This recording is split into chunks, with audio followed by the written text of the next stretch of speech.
What's going on, Strange Gang? Welcome back to the channel, All Things Strange. It's your man, Dr. Strange, and I appreciate you stopping through for the first episode of the checkup.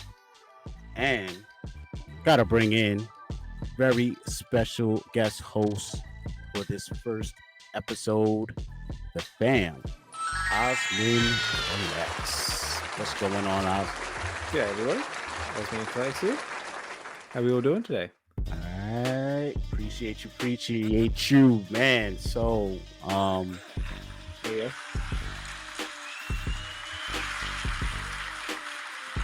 So I was a bit late with my sound effects there. hey, that's all right. All right, got a nice, delay going on, but better late than never. That's So, it, mate. As you guys probably seen from the thumbnail or tweets, you already know who today's special guest is in the house with us here on the checkup. We got brother Fro Ecomi. Thank you for having me. A bit late again.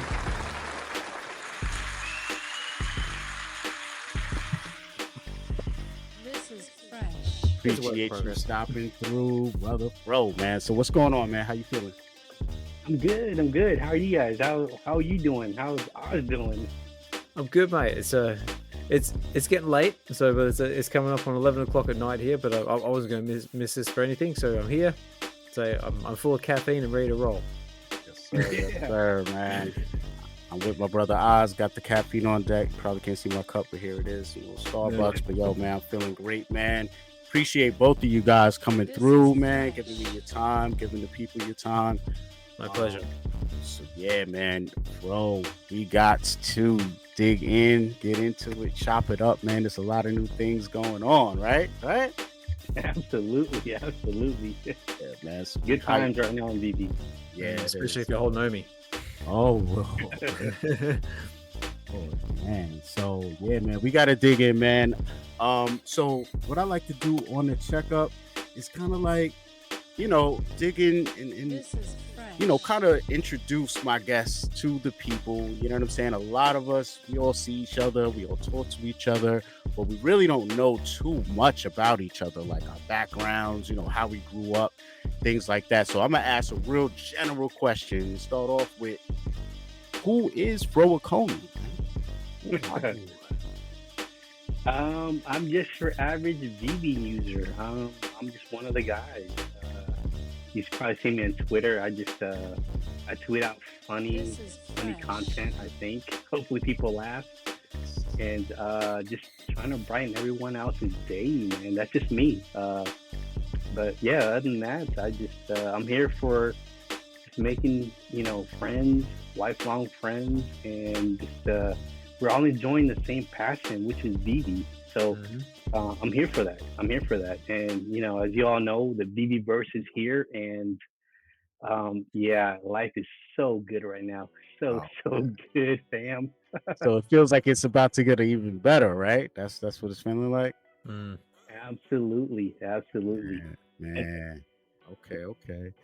So, where should we start, man? Tell us a little bit about where you grew up. Was it a small town, big town? How was it growing up? Did you have siblings, a lot of friends, not many friends? Was you a loner like me? I was pretty much a loner until I chose to go out and see my friends. You know what I'm saying?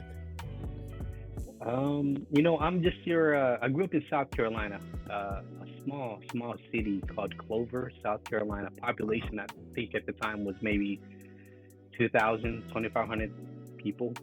We all knew each other's first and last names. We all knew who their parents were, where their parents worked at. Small town. I'm just a good old Southern, boy that grew up in a small town. That's pretty much me. We played in the creek beds, catch frogs, crayfish. Rode our bikes until the street lights came on and we went home. Right. Nice. Wow. Yeah, So let me ask, what was the ethnic makeup of your community? It was mainly, I want to say about 60% Caucasian. The other 30 5% were African Americans, and the other 5% were all related to me, all Asians. Wow, that's so dope, man. That's so dope. Because being in New York, right, and being African American, which I really don't call myself, but it's interesting because, like, especially when you're in Long Island per se versus the city, it's like the city, everybody's in pockets already. The Jews stay around each other, the Haitians, the Italians, the Jamaicans, or the Caribbeans, they pretty much stay in certain areas. But in Long Island, there is still segregation and tons of it, don't get me wrong. But there are certain towns you can live in where, you still have sprinkles of other people. So in my town, it was predominantly black. Second would be maybe Spanish. Third would be white. And then we had very small Asian population. And growing up, Asians were the main group that I was least exposed to, but I was the most intrigued with, because I grew up in the era of like Bruce Lee and Kung Fu flicks, and then also just having an understanding of like Buddhist culture, Thailand, just history in these places, Chinese dynasties, and then, all these different places. There's so much going on. That I was always like, damn, how come I could never have any Asian friends? You know what I'm saying? Like, where do I gotta go to be around a lot of Asians? So it's interesting to know, like, a whole family pretty much had a healthy population somewhere, in these little pockets and places you would never expect. Because if the Asian person walked up to me and was like, oh, I was, born in the US, I'm gonna either guess San Fran, New York, major cities, and you just don't think South Carolina. So it's so dope. Like, it's like, wow, and to know you grew up with a Southern culture, along with your, I believe you have Chinese culture in your lineage, and in your background. So you might have had things still going on with that. You know what I'm saying? So being able to embrace all these different foods and things, it's like, wow, that's mind blowing what you've been exposed to, man. No, you're absolutely right. My dad worked in Charlotte, North Carolina, which was like probably 35 minutes away, because you just go over the South Carolina border, go north, you're in Charlotte, North Carolina. Yep. And that was a melting pot, kind of like New York. To us, it was like New York, where, you had like all the diversities that you talked about, but everyone got along. Like, I didn't look at color. We all were like, hey, dude, that's so-and-so, that's Dr. Strange, that's my boy. And we'd hang out in the playground, and we'd have a good time, we'd ride our bikes until the sun went down, we'd catch fireflies. I mean, dude, it was so much fun. Had a great childhood, man. It's just, we didn't look at color at all. And we were all together as pretty much, like one race, the human race. So, I mean, that's how I grew up. And then, when they talk about Southern hospitality, it's real, it's man. Real. Oh, yeah. We open the doors for all the ladies.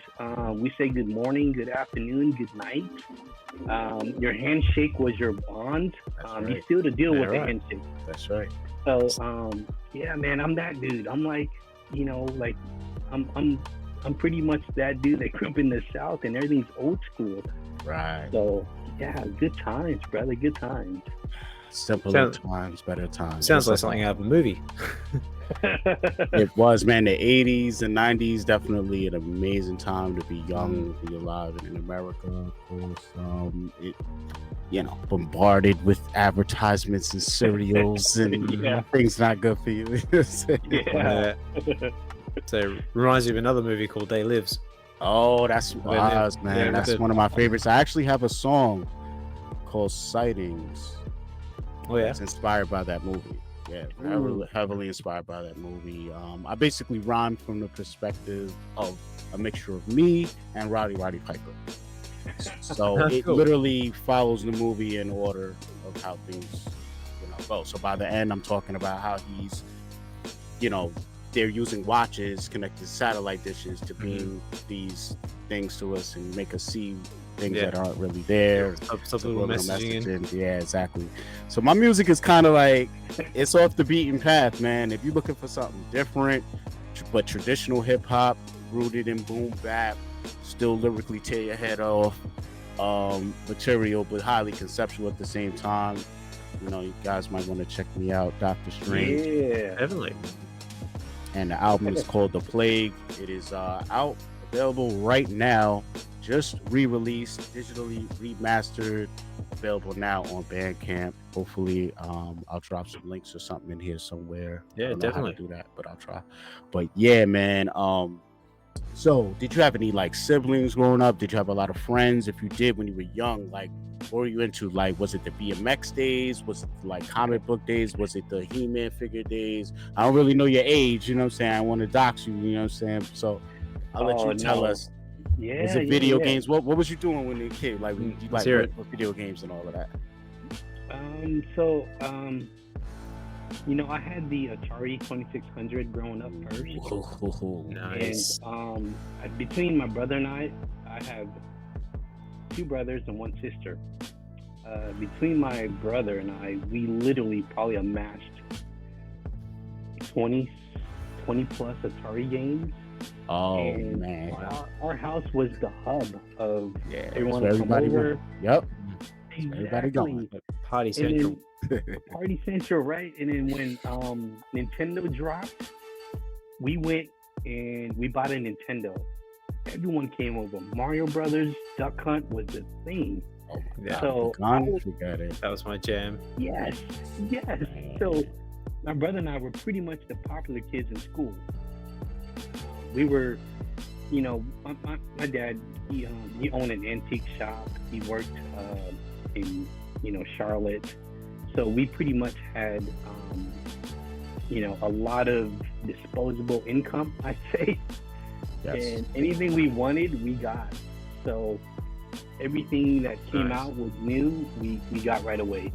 And our house, like I said, it started from Atari 2600. It continued on to Nintendo. Everyone came over, we hung out. I had Transformers, He-Man, you know, Nice. all the great toys from the 80s, G.I. Joes. I had them all. And it got to the point where I was giving them away at one time where I was like, you know, I got 2 of them, you're going to get 1. So I was that guy. And so I had a lot of friends. Hopefully because I was cool, not because I was giving away toys. That was sick, man. You were that kid in the hood, man. Every hood had a kid like you. You know what I'm saying? That was had everything, but was also generous and had a heart. You know what I'm saying? And knew when they had too much, and was just like, nah, I can't enjoy this by myself, man. I only got 2 hands and 2 eyes, like, you know what I'm saying? And yeah, man, that's what it's about, man. Yeah, exactly. And if you could find anybody from that city, from that era, they'd tell you the exact same thing I just told you. I was the dude that had pretty much everything, but I gave away everything, man. Like I didn't need it all. It's just I had a lot of, you know, birthday presents, and, you know, coming from a family that had you know, a lot of disposable income, we'd go to the store and you just pick what you wanted and we'd get it. Yeah, it was weird, but at the same time, I took it off for granted because I didn't know how much I had until you're older in life and you realize you're like, wow, like there were people out there that didn't have what we have, and I'm glad I was able to give a lot away because you know, even my cousins to this day, I still send them toys, man. I just sent my cousin like a box of like 6 brand new Transformers in packages nice. to his house, and he lives in North Carolina, and he was like, what is this for? I'm like, because you would not stop talking about it through text that how much you wanted to listen to you. So there you go. And there you go. So yeah. So as a kid, with all of that stuff, were you a collector yet, or did you feel like, okay, G.I. Joes is a thing, they keep coming out with these G.I. Joes, let me get 2 of them so one I can open, and is it, or were you like into comics? What was going on with all of that when you were growing up? Oh, great question. I bought everything and I opened everything. I didn't keep anything in packages. I didn't think about the future, right? Right. So when it snowed, we'd throw our G.I. Joes into the snow. And we'd like Yes. my brother and I would hide them. We're like, hey, look, I'll hide them. You go find them. Right. We hit them so well we couldn't find them even if Wow. we tried. So we Right. waited till the snow melted. Right. And then we like, oh, there it is, right Yeah. there. Yeah. It's like Then the- extreme hide and seek. Right. And then the Yeah. little screw in the elbows all rusted. Yeah. You know, Oh, yeah. swivel, yeah. Yeah, Oh, that was man. me. Like, we did that. Like it was fun at the time. Didn't think about collecting, like you said.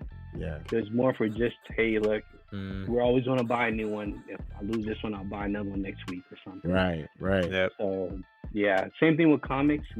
Oh my gosh, we thrashed them. We picked them up and we read them, and yeah. I wish I'd have known now what I know back then. I know. Were you into like sports cards at all, or anything like I that? was. We put them in the spokes of the bike Exactly. as we drove. Oh no. Make the clicking noise. Yeah. Yep. We Mhm. all did it. We all Yep. did it. Because it just felt like, oh, these cards, it's a million of them. They're so Yeah, it's cheap. like, whatever. whatever. Yep. Yeah. Yeah, Oh, flash forward yeah. now, some are probably worth like a good chunk of money. It's like, oops. So much money. Exactly. So let's transition over into the digital collecting world, the NFT world. I guess overall, if you had to surmise the last year or two, what would you say are the main NFT projects you were into versus into right now? Has it kind of funneled down into a thing where it's like, you know, at first it was wide and then you kind of are feeling like, okay, this is where I need my focus to be at this point? Yeah. Pretty much like what you said. It all kind of started out here and it just funneled down. I was in a project like HRO, and then there was McFarlane Toys and DC Palm and Veve, and sprinkling a few other small ones like Caloscope. But at the end result, it's mainly Veve because I didn't realize how much licensed IPs were, right? It's still yeah. so undervalued. It's just disgusting what's going on in the app. I just wish I had just an extra $100. Can I even get that? I'll buy up so many $2 and $3 comics right now. I don't care about FTP. I just know what's gonna happen because I've been here since the beginning. So I've seen comics over $2 to $3, and then all of a sudden, wait a minute, it's 14. Wait a minute, now it's 50. What the hell? 50 for a common? Yeah. It's real. It's It real. is. Ugh.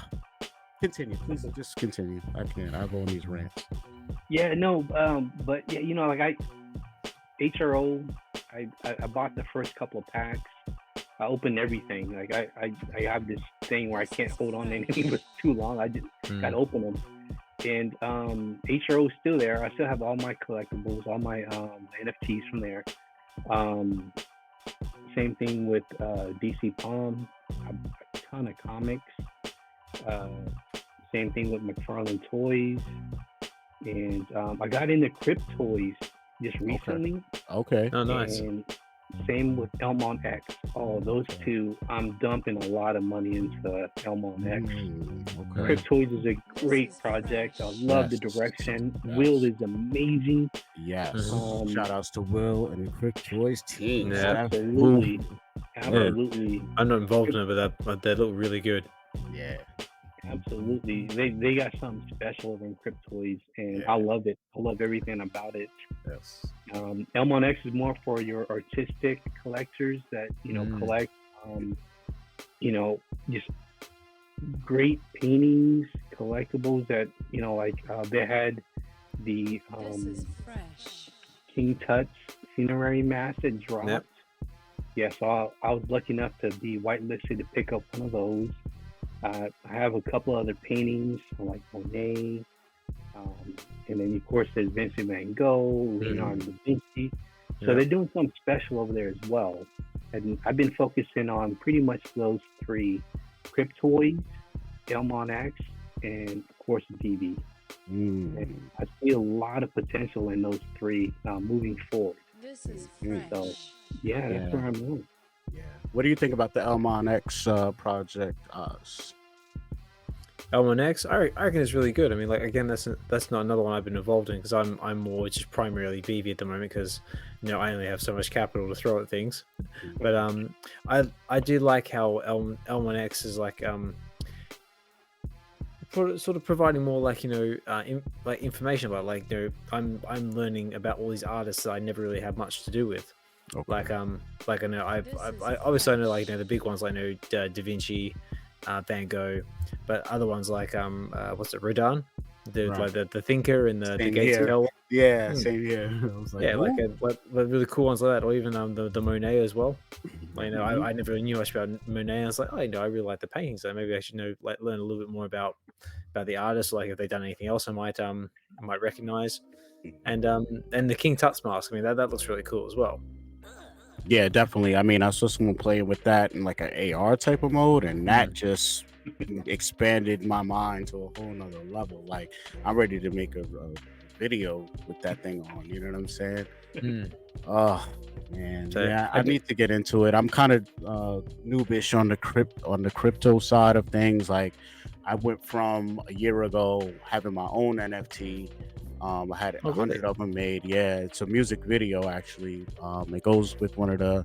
It's a video for one of the songs on my album actually. That's coming out tomorrow, or is out now by now. By the time this comes out. And so the guy that made it for me, he kept maybe like 10 of them. I only made 100 of them, so I had 90. And then I used to send them to Veve Bros, OG Vault, to give away on his channel during drops. Back when we had transfers going and NFTs were going all crazy. And I never really got into the whole OpenSea and this and that and Matic and all this stuff, right? But basically what ended up happening was I sent him a couple here and there over time, and then things kind of died down with the giveaways, and I just didn't really mess with OpenSea or anything. And I guess something happened with the networks and the layer this and that with Matic. And when I went back, I tried to transfer some more to him, and it kept saying like, oh, do you want to switch networks? And I'd be like, okay. And then I would switch networks, and then I've been through a whole thing where as I've had $20 or $30, disposable to address this, I've gone on Coinbase and bought Matic, and then I'll send the Matic over to MetaMask, but then it doesn't see it. And then now I have like $50 sitting on MetaMask in different types of coins. And then someone's like, well, just buy Matic from MetaMask, but then it charges you all this gas. And I only need like a couple of cents just to transfer this thing. You know what I'm saying? And I'm sitting here like, the money's there. If I can't figure out how to transfer that and make that turn into what I need, then I don't want to put any more money into it.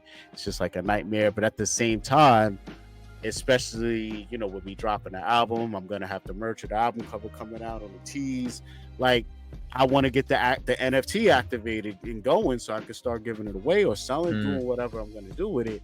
So I got to get over this little crypto hump. You know what I'm saying? I don't know if any of you guys are well versed in all of this stuff and know what I'm talking about. I'm not too bad, Emil, but it sounds to me like it might be a bridging issue. Yes. Because that's one thing that got me when I first started having interactions with OpenSea, because I was the same with you. I didn't have much to do with it until I started getting airdrops from Kid Arcade or drop airs from my collectibles. Right. Yeah, and I tried to buy one or two things on OpenSea as well, and said like, it's not registering, or you don't have enough gas for this, gas for that. Then I realized, this is like, you need to use the Polygon network to buy this. But what it doesn't tell you is that you need to take your ETH and wrap it into wrapped ETH, and then that's how you buy things. So that's an entirely different learning curve of its own. Yes. But yeah, no, I feel your pain. Right, cool. But it is definitely a learning experience, but not impossible. Not impossible, right? So I got to the point where I was using some website that would bridge it, but then in what it wanted to charge me to bridge it was the same as like me just buying it and paying the gas fees. So I was like, either way, I don't really have $30 or $40 to be throwing at this right now. Well, it's the same as like the height of like the NFT like craze and mania, like when people were like ETH was getting so congested, it was like charging you like like $1,000 like for like a $20 transaction or something like that just for the gas. Is like ridiculous numbers. Right. Yeah, it was crazy. So Fro, you said I'm good. I'm staying away from all of that, man. So basically you would say your funnel has dwindled down to what? These top 3 projects, 2 or 3, which would be Veve, Cryptoys, and independent people like Veve Arcade and your Elmon X's and people like that. Yeah, absolutely. I love Veve Arcade. Yeah. Holy smokes! Oh, stuff's amazing. I don't know where he finds the time to create, but good gosh, man, like he's on a different level. Yes. When arcade NFTs on Veve? When? Yep. Right? I buy them. I mean, same. Yeah, I mean, I know he's gonna be doing this thing in the Veveverse, and hopefully I am too. You know what I'm saying? And hopefully we just are at a point where it's like you can't even ignore us, you can't even get away. You know what I'm saying? But I know it's gonna be a lot of competition, a lot of saturation, a lot of options, a lot of places to go, people to visit. So as you could tell, I'm kind of steering the conversation around getting into a little bit of Veveverse stuff, man. But wait, go back up. We don't want to get too fast, too quick. That's it. So I'm sure Fro's already been roasted like 100,000 times on everyone else's channel, so we'll try and be gentle. Yeah. Meanwhile, we got whole hour long talking about the Veveverse videos out there, but I really, this was a long time coming and something that I planned on doing with Fro before the Veveverse even was announced. So I'm just honored that he's my first to come through and get a checkup from the doctor. Thank you for having me. I appreciate it, man. And I also want to thank my co-host OzmanKollects doing this on short notice. This man is clutch. You see the ball, you know what I'm saying? You see the ball heads going on here, man. You know what I'm saying? This man is clutch like Jordan. Oz comes through in the clutch. Man. I'll shave it off next time. That's it. We'll fix you up, mate. It'll be all right. Yo, when we hit 1,000 subs, bro, we hit 1,000. You know what I'm saying? We gotta do this is great. Like, one style for every occasion, man. I can't remember the last time I went to a hairdresser. Unnecessary. It's a lot of savings, man. It's so much savings. Mate, you save a fortune on shampoo and conditioner. Right. Great. So, all right, let's back it up a little bit, man. Let's go down memory lane one more time. Question is, how did you find Veve and what made you get deep into it? Like, I know for me, I found it, I'm looking at it, I'm like, okay, but then what broke me, what made me be like, oh, I need to spend money now, was I actually came across a video from Crypto Crayons, and it wasn't about him showing me what I already see on the app. It was, he kept showing what could be. Like, he had a Batmobile, a 1950 something one or 60 something one sitting in his driveway, black with the red with the siren on it in AR. Nice. He even had Pikachu chilling on his desk in AR. Like, he was showing all this stuff, and in some cases what he would show would literally come out in a drop like 2 or 3 weeks later. So I'm like, oh, this guy's on to something. So I just dove in, man. The AR aspect really got to me, and once it came with comic books, it was a wrap for me. That was it. So, what was it for you? How'd you find it? So I've always been into crypto. I've always been, buying a little bit of Bitcoin here, there, Solana here and there, and one of my relatives said, Fro, you need to check on this thing. It's called the OMI token, and it kind of funnels into this other project called Veve. And I'm like, wait a minute, so show me what's this all about. So before we got deep into the Ecomi token, he shows me the app of Veve. He will stand right there. I'm gonna take a picture of you with the collectible, and I'm gonna show you on my phone in real time. And it was the zombie Captain America. Nice. And so I see it. I'm like, whoa, wait a minute. So I can pose with this? And this is before the golden moments drop, right? And I'm like, wait a minute. You can rotate it. I can take a picture. We can post it. I can have it forever. So I own this one. I'm like, so what's the difference in me owning like a baseball card and 10,000 other people owning it? He's like, well, each one is serialized with a mint number that is just only for that one collectible. And I go, whoa, okay, so it's kind of like getting a pack of football cards and you pull one of the ones that, numbered. serialized, Right. numbered. He's like, exactly. The only difference is everyone is serialized. And I'm like, okay, show me how this works. So he goes, download the Veve app, which I did. And of course, the very next drops were the Golden Moments drops, right? And I struck out hard on every last one of them, right? That was vicious. The last one was Walt. And I'm looking, I'm like, Walt's $333. And so do I load up this much money? So I talked myself into loading up that much money. Yeah. Wow. And you did it. It happens, and I get it. Nice. And I get Walt, right? I'm like, wait a minute. So what I do with this? Right. Within the next couple of days, it shoots up, and I'm like, okay, I'm sold. This is kind of like, buying and selling crypto. You buy low, sell high. But with the Walt, I ended up keeping. It got up to like 50K. I still held on to it. I still have the same one to this day, right? Right. And that's how it all started. I went down the rabbit hole of buying, because right when he told me, I bought the, OMI token. Started buying. I didn't buy a whole lot. I just bought just enough that, if something happens, it goes to $1, I'm good. Yep. So I go back in. I think I don't have that much. I think I'm probably sitting around 12 million OMI tokens right now. Right. It's not mistaken. Yeah, I know. I need to. I got to figure out how to get it from layer 1, layer 2, and all that good stuff. Yeah, right? I think my collectibles just dropped a video on that, guys. Be sure to go over to his channel and check that out. I need to watch it. Yeah, it's all over the place. So Omi's dropped articles. I think Foster Hilt still got his floating around. My collectibles. Same. I got it in like 3 different platforms. Right. I got mine at layer 1, 2. I know. Yeah, I'm the same. I got a little bit on the app, a little bit in the wallet. Right. We're all in the same boat. Yeah. And I mean, I am the least crypto savvy guy here, and somehow I got a little bit on the app. So forget it. I was all in on this stuff. I was determined. Man, so that's amazing stuff, man. I guess another question I have is, what's your favorite IP or brand or thing? Because I got to include the comics, right?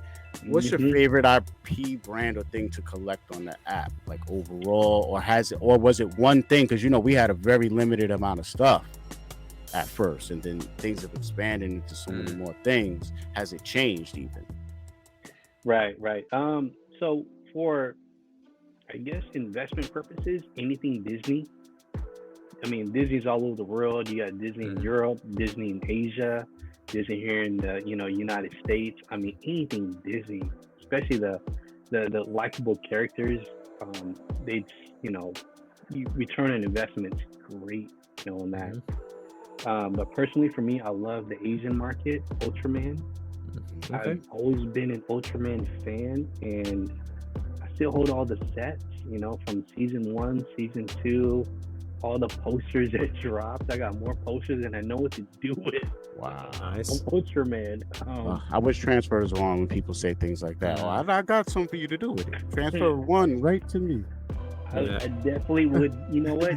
This is the person I am. I would totally gift somehow, like I did before when I was a kid. Yeah. Same here as an adult. Same here. All about sharing the love. Do you reckon it will come back, transfers? I think so. Once they realize, I think once the team gets to a certain point where they realize we're at a safe point, everyone that's going for drops are all KYC'd. There's, a very minimal amount of bots, because we still know there are bots still out there. Because looking at the last 2, 3, 4, 5 drops, they're bot accounts. I think they're bot accounts. One collectible, and it's the one that just dropped. And they became a member just recently. It's kind of, and I was in Veve Arcade's, live stream, and somebody was talking about he had 6 on the last drop, and they were all secret rares, or I'm like, how is this even happening? Yeah, and I didn't get selected, and I'm, you guys know me, I'm a hardcore collector, right? So it's kind of disheartening, and until Veve figures that out, it's gonna be no transfers for a while. another thing I found interesting even today with the speeder bike drop was I slept through it, first of all, which I didn't even plan on doing, and I'm glad I did. But what I found interesting was, once again, I was in the I believe it was Arcade's Drop Zone. You guys check that out on Kid Arcade's channel. And I was actually going back in time to when the drop was happening. And I was looking at how many people were saying they caught L's. So my question is, why was that you? You were one of them. You were in there, I think. Yeah. I was. My question still for Veve is, why are people catching L's on the drop and in reality it didn't even sell out? So if it's not selling out, because even if I go for the drop and then I'm not selected, and then my perception for the next 15 minutes is this might be sold out, either way, for that next 15 minutes that I'm stewing in my chair looking at my phone, I'm in the market looking at it either going up or down, right? And then I'm waiting 15 minutes to play this rebound game, which sometimes people even miss on rebounds, only for it to like all of a sudden glitch and then boom, it's just buy now. Yeah. And then you could just buy, and then it's not really sold out. So, I mean, I haven't gone on and checked on the app yet, but I don't know if Oz wants to try. Well, let's have a look. Try. Well, right now I'm just looking on my trusty phone here. Okay. Right now the speeder bike has not sold out. There is 1,112 editions left, and the current floor price is. Current floor price is 31 gems. So retail was 40, so it's just below retail. Wow. So what do you think happens with this, bro? Good question, man. I don't know. That's the thing. Like, I honestly don't know, and I'm not gonna pretend to know. You know, I'm a realist. If I had got selected, I would have bought it. Right. But because I was selected.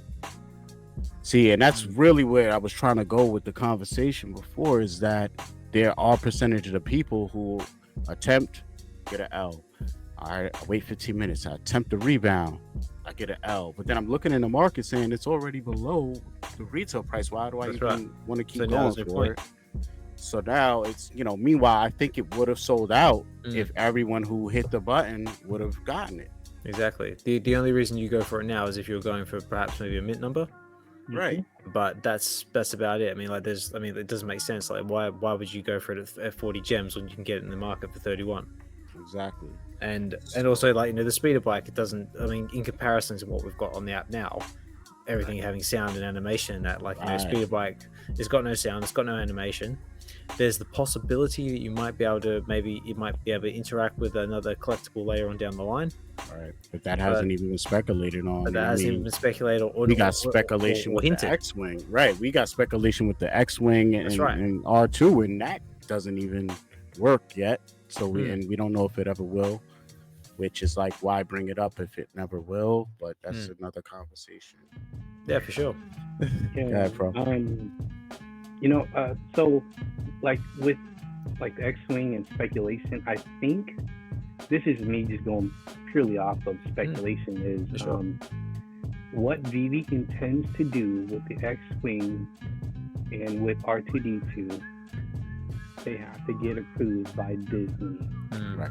So it doesn't matter if Veve's already, completed this, chart of, this is what we need done for the X-Wing for it to be compatible with R2D2, and for the two of them to merge together and do this new crazy thing. Disney still has to approve it. So even if Disney has all of the boxes check marked, Disney still has to go, well, maybe that's not how we want R2D2 and X-Wing to be portrayed. Yep. So I believe that there's a lot of other collectibles that Veve has done that with, and without the approval of the IP, they can't release it how they intended it to be. Right. You know, case in point with like the one we had with the I can't remember his name. It's the one where he's sitting on the moon. What's that one called? The Prince, Little Prince. Prince. Okay, so I heard at Comic Con speaking to someone that Veve had that out a long time ago, but because it was not approved by the IP, they had to shelve it, retool it, represent it. Wow. And once it was approved, then they were able to release it. Interesting. Because I also remember seeing that a while back as well. Like, you know, they're saying that they picked up the license for that, and that was like what good, like maybe a year and a half ago. Yeah, year and a half ago. Yeah, something like that. And so obviously, because they couldn't do anything with it. It was crickets for a while. That's true. Yeah. So real quick, well, go ahead. Finish your point. No, that's pretty much it. What I said. All right, cool. Yeah. Now, I was just gonna say, just to pause real quick. I just wanted to thank everybody for watching the video, hanging out with us all. My man OzmanKollects and my special guest Fro Ecomi, man, blessing us with his presence. So if you can, everyone, do hit the like button for your boy. Like, comment, subscribe, all of that, man. If you guys want to grab the Dokta Strange Plague EP first solo album, there's the link for it. There should be a link in the description as well. And of course, we got the new Strange Gang merch popping off via Stream Labs, and that link will also be in the description for the peoples, man. So go be rocking that merch. Oh yeah, man. I'm waiting for mine to come in the mail now. It's like I could have went the route of ordering my own first and then wearing it on stream and have everybody like, yo, what's going on? You know what I'm saying? But I just opened it up, and the same night that someone bought theirs, I bought mine. So it's a waiting game now. See who gets theirs first. I know the fam Hananu picked up one today, man. He hooked out with that. Nice. Appreciate all the fans for supporting me, man. Yeah, so let's dive into some Veveverse stuff here. You know what I'm saying? I got a little like YouTube clip pulled up. Whose channel is this from? Okay. Oh, this is from that dude Callum Upton. You remember that guy when he popped off and he was talking trash about the Veveverse and it's gonna fail and all of this stuff. So I don't know. It was the first video I came across where they had actual clips of the Veveverse there. So before we dive in, I got a real spicy question. Before we even dive in, we going in spicy. So we go from 0 to 100 over here. That's how we do it. Let's go. So my question is, right? What did you do, or what do you feel like you did, or did you do something to get selected for early access into the Veveverse? Was it because you think it's because you spent a lot of time in the vault? Like I used to spend a lot of time in the vault. It started making my phone heat up and feel like it was gonna blow up, and it was a new phone. So I was like, I can't do it no more. But I see you like picked up the ill mantle and you post a lot from the vault. Or is it because you reached out to someone directly? It was just like, yo, I want access, or did they just randomly hit you up because they knew you were in the vault a lot? So how did that come about? You know, great question. And I think the correct answer to that question would be I spend days in the vault. I create. It takes forever for me to move stuff with my little thumb. Yes, and then you click on something, and something else moves, and the whole thing. Oh man, yeah. At one point, they had it right. You know what I'm talking about? For at one point, they had a nice sweet spot when they added the new. You remember it was like the old overlay, and then they added the new one, and then they had it just right, and then like in 1 week they changed it again, and then it's stuff flying all over the. Yeah, and you know. I think it is because of that reason. I spent like you, my phone was burning up. It felt like it was gonna explode. I disconnect, let it cool down a little bit, go back in.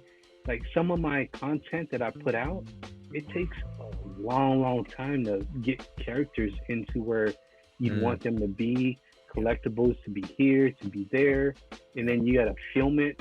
So when you're moving the camera around, you get that perfect angle.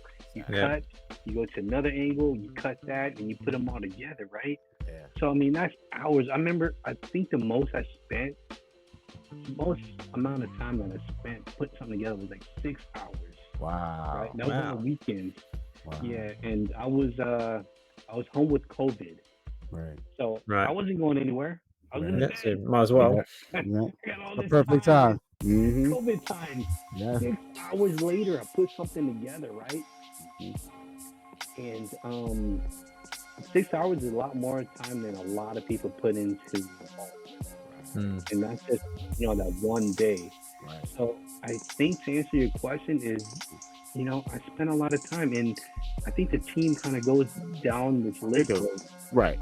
who's been in the vault for X amount of time, Yeah, and most active. how long. Right. Right. So I think that's why I was selected. I got to be in there, probably top 10. Right. In there. So was it just like a random email one day, or how was it? Yes. That very first day, I got an email, 10 o'clock sharp. I get this email, and come to find out, it's only been a few other people that got the same email. It was myself and the Vaultaholics. Right. Wow. So the Vaultaholics, they have their core group of guys who do their thing, which is amazing, phenomenal stuff, right? Content's amazing, and I'm friends with a lot of those guys, but I'm not in their group. I'm not part of the Vaultaholics. I'm pretty much like Fro the lone wolf. Exactly. I do my own. Fro the poet. And you know it. Fro the poet. That's it. So I create my own thing. I do my own thing. And I pretty much spent a lot of time in there, enough for them to go, you know what, Fro's one of the guys who does all this stuff, and he puts out all the videos, content. We got to give him access. So I think that's how I got in. I'm pretty much, I don't know anybody. I don't talk to a lot of people. I kind of do my thing. I do my poems. I do my funny videos. I do this content that get people to laugh and enjoy being in the Veve community. Right? We're all sharing. We're all in the same space. So it's all about sharing the love for me. So I think it's just the time in the vault. Not because I know anybody, because I don't know anybody, man. Gotcha. Just other than the Veve family. Right. Shout out to the Veve Collective. Right. Our president is here, Ozman, our president. Man. So Veve Collective. We're just a bunch of just users on the Veve app that come together, and we share the exact same passion. So it's been a long journey, but fruitful at the very end. I met a lot of great people in the Veve. It's so many great creators out there that don't get the spotlight that they deserve, right, Oz? And for sure.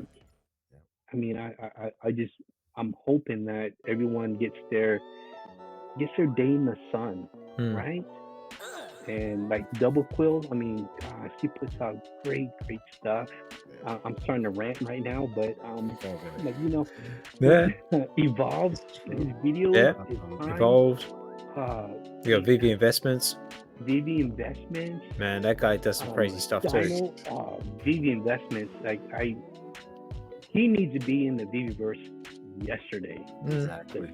He needs to be working for Veve. That guy needs to be they didn't give him a job. Exactly. Veve Investment, if you're watching and you're listening, keep doing what you're doing, brother. You are top notch. You're top notch. You're top tier. Thank you for everything you do. Who else? Veve Fox.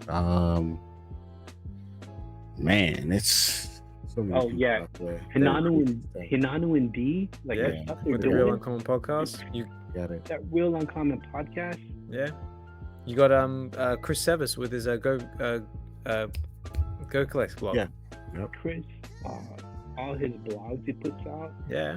Chris single-handedly changed me to be a mint collector. That's right.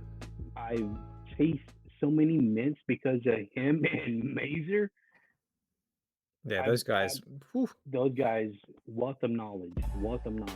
Like between the two of them, oh wow, it's amazing how much content that that they put out that they can share with the rest of the community, and it would change how we collect. Exactly. Because it's all what you know. You know what I'm saying? Exactly. You don't know what you don't know, but once you Well, do that's it. know, man. You know, Dr. Strange, brother.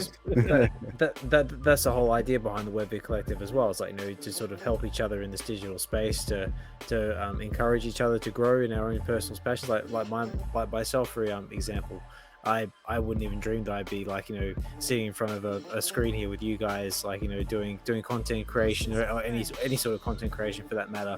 Yet here I am, like, hosting, like, Webby Wednesdays and weekends and Twitter Spaces. I just recently started doing my own relax and read sessions now, where I'm actually reading the online the comic books online now. And actually, guys, he I think he just posted it. He did a reading of I'll let you tell him. Yeah, but I recently actually, what about two, like, 3 hours ago or so? Yeah. I did Amazing Spider-Man #4, which was the first appearance of Silk. from the original Sin series.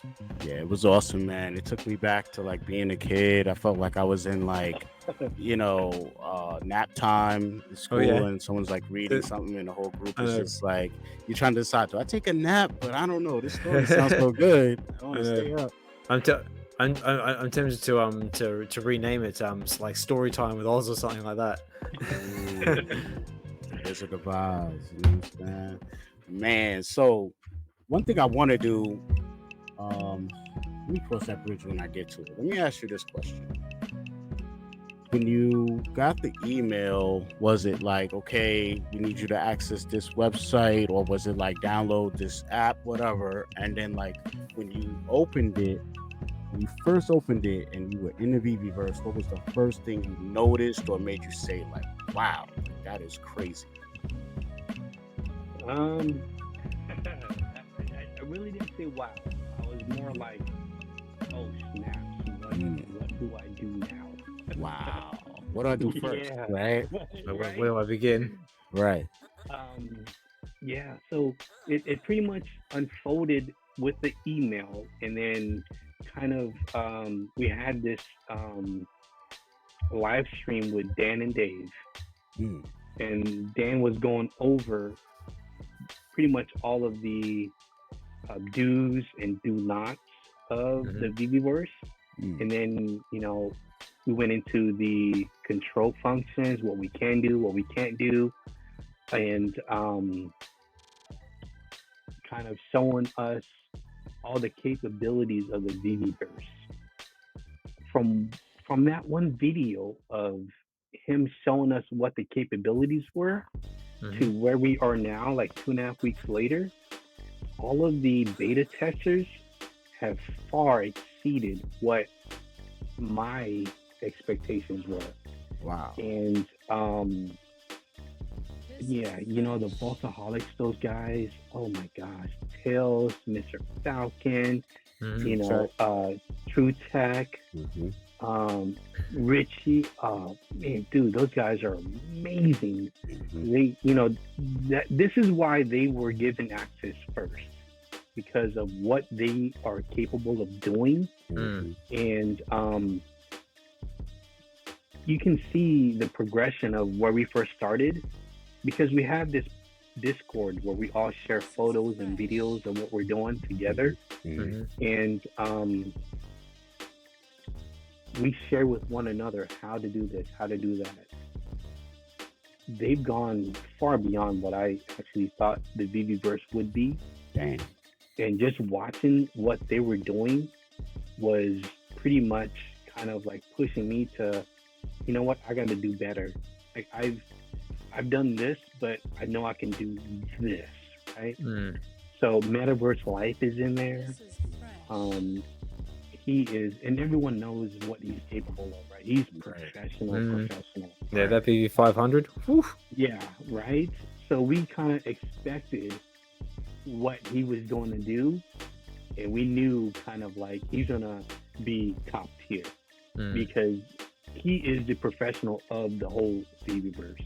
Right. Everyone else kind of trickles in and just fills Yeah. in the gaps, right?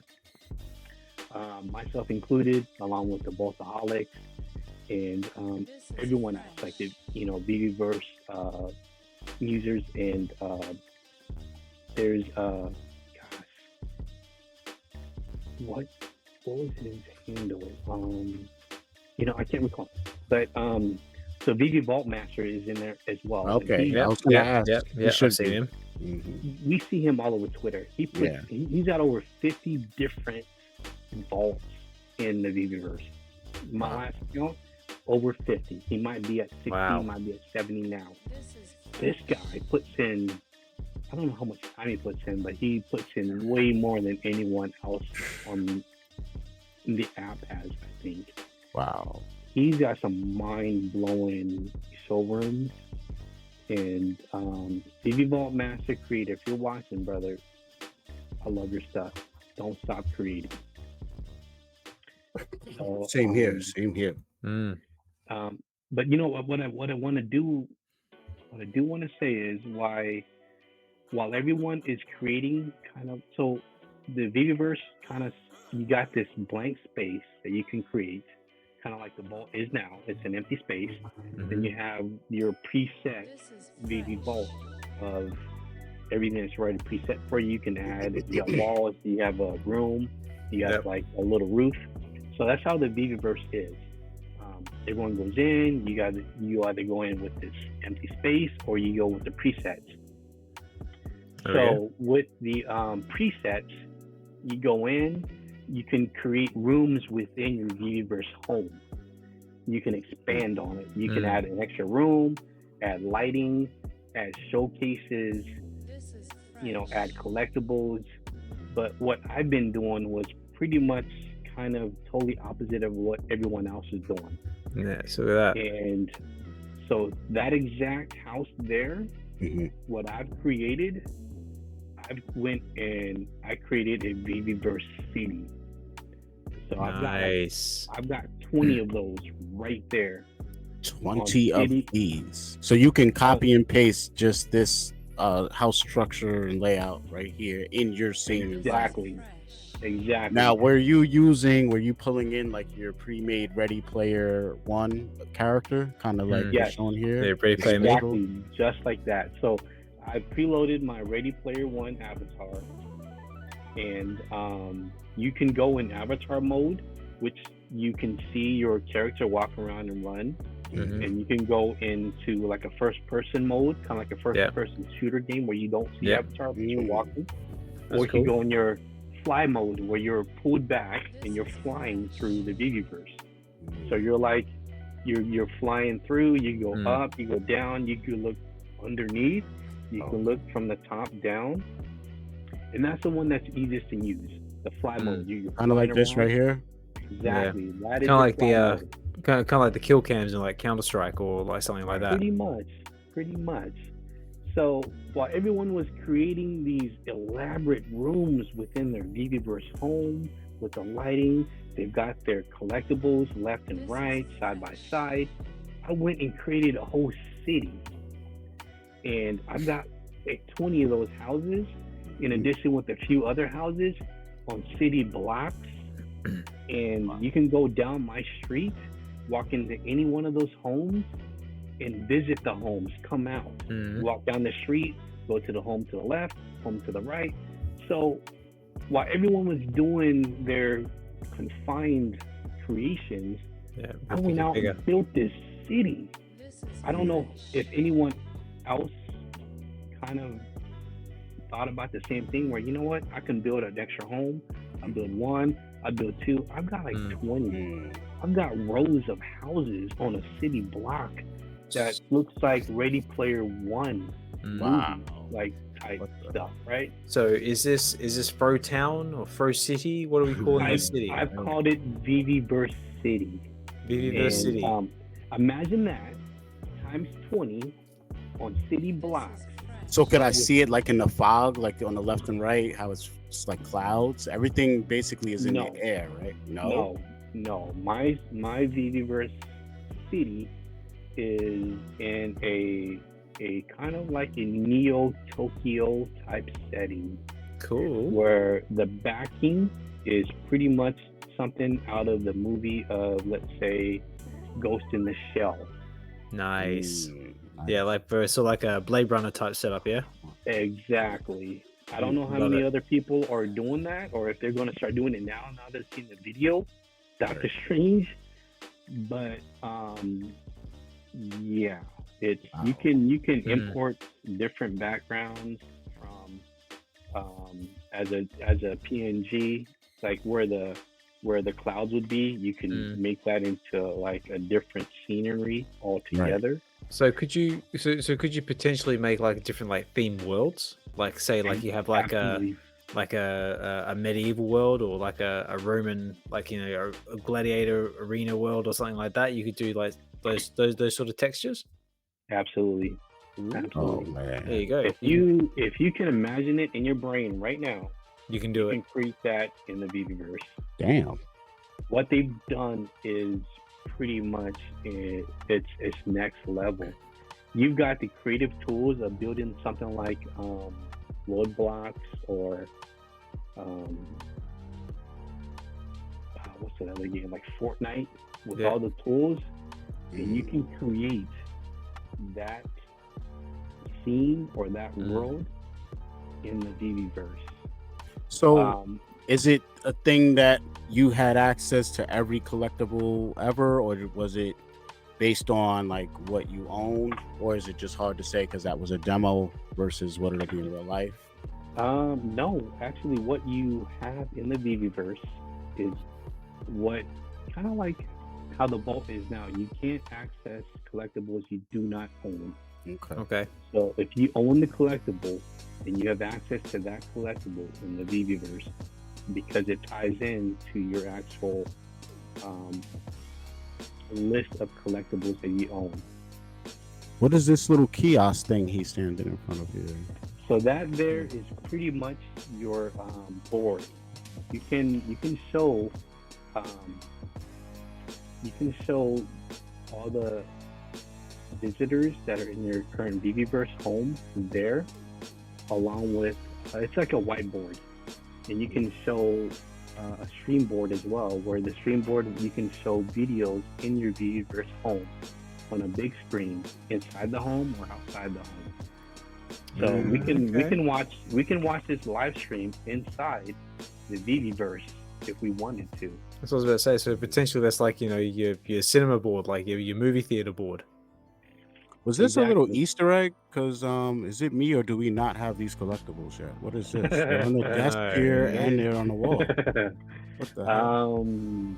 It looks very like sort of like a Ron English. What's going on with this, bro? What is this, bro? What I can tell you is, because it is the beta version and we're testing, we only have access to just our BV collectibles. But what you're seeing is probably something that's already been put in on the back end that we can see later and also bring into the Veveverse. So, because... Or maybe this is one of those ones they haven't signed off on yet, like we were talking before with the Little Prince. Yeah, but I mean, think about it like this also. They went and made physicals of these. Yeah. These are physicals. But what is going on here to where let's make physicals and show them on a desk, and we'll show them on screen. That's it. I don't know, man. I think I need to start saving some gems. Yeah, I got to start saving gems. That's what this means. Yeah, that might have been pre-orchestrated to where they're going to show that on the Veveverse, but also have that showing during the video as well. Let's see. Oh, very cool. Yeah, it is amazing inside the Veveverse. Let me just say, anything you can imagine seeing, you can create. Yeah, it's pretty amazing. I can't wait to get my hands on it. Yeah, I mean, so if someone says comics are in the showroom, what exactly does that mean now versus what we thought before when we didn't have a Veveverse and it was like, oh, we just wanted them in the showroom? Um, i- is it something that you can pull in your comics with no problem and just slap them on the wall or the floor, or Like in is the it poster here, something? yeah. Yeah, or is it something where like you have these shelves over here, and you could, use the shapes and the things in the app and make some slabs out of it or some frames, and then put your individual comics up on the wall, stuff like that. Mm. When they This say thing- comics in the showroom, it's pretty much comics in the showroom. Okay. Okay. I see. So it's, yeah. All right. Okay. So they won't be spread all willy-nilly throughout the house. They're gonna be in a specific room, Like designated areas. Yeah, probably the comic showroom, and in Mm. there will probably, hopefully, be pre-made shelves and furniture and Mm. stuff. I'm just hoping that it's not like just like the front covers. Like I'm hoping that you can Right. actually get the opportunity to open them and actually like read the interior panels. I mean, like some other people in the spaces and they're like, have speculated that maybe you can get to the point where you can like blow them up to like a life size, so you can like literally be Right. like standing in the comic and like just be immersed in it. Right. Another thing. I know, Lucas. I know Fro's like just trying not to say anything. And Fro, can I ask you, what is this on the wall here? Looks like a radio, old school radio.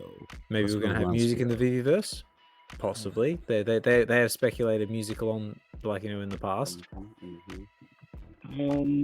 If we can live stream now with let's say Doctor Strange's new album, we can have that playing in the background while I create my Veveverse city. Nice. Wow. Or you could be, or you could be listening to Webby Wednesdays. Or Webby Webby Wednesdays or Webby Weekends. Yep. So that is now. So as the creator of these programs and broadcastings, is it that we would link our YouTube or whatever we're using, just like very easily integrated, and then it Like is a going Spotify or to whatever. our, right? Is it just going to my Veveverse, and then you would have to be tapped into my, like, how would you even know I'm going live and things like that? Like notifications, what do you do? Are these features that you've actually been able to play with, or is this actually something you've actually been able to explore in the Veveverse? Are you allowed to answer that question? Everything is real time. So okay. If I was creating in the Veveverse right now, and this was like, let's say an actual live stream, and I knew about it, I can put it up on my stream board and have it playing while I create. Right. Okay. Wow. So this could be possibly just like a smaller version of your stream board. Absolutely. Okay. So that stream board is very, very unique to kind of like I've never seen it done anywhere else.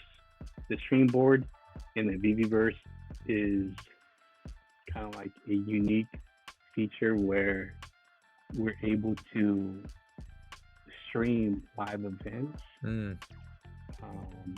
And we can, and if you could just imagine all three of us in, say, Doctor Strange's Veveverse home, and he's doing a premiere of one of his videos. So we're all in there, you, me, Doctor Strange, and like 50 other members of the Veveverse family. And he's counting down 3, 2, 1, and his stream board is drops it. Ready.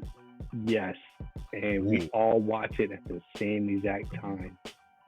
Nice. So we're all chilling in our web view villa. So we're all listening to Doctor Strange's latest album, the big drop down. Yeah. We're all chilling there. There's you, there's me, there's Doctor Strange, there's Hinano D, Evolved, Dino, the whole crew. Yeah, the whole crew's there. Yeah. I like it. I like the vision. It's far exceeded what I actually thought the Veveverse was. And everything I'm talking about is pretty much already been shown in the video with Right. that Doctor Strange has played with Dan's when he showed that at the DCon. Yeah. So it's not like I'm telling anything new. It's just I'm just elaborating on what was already been shown. So I just like the whole idea of what's possible. That's the big thing. Right. Oh my gosh,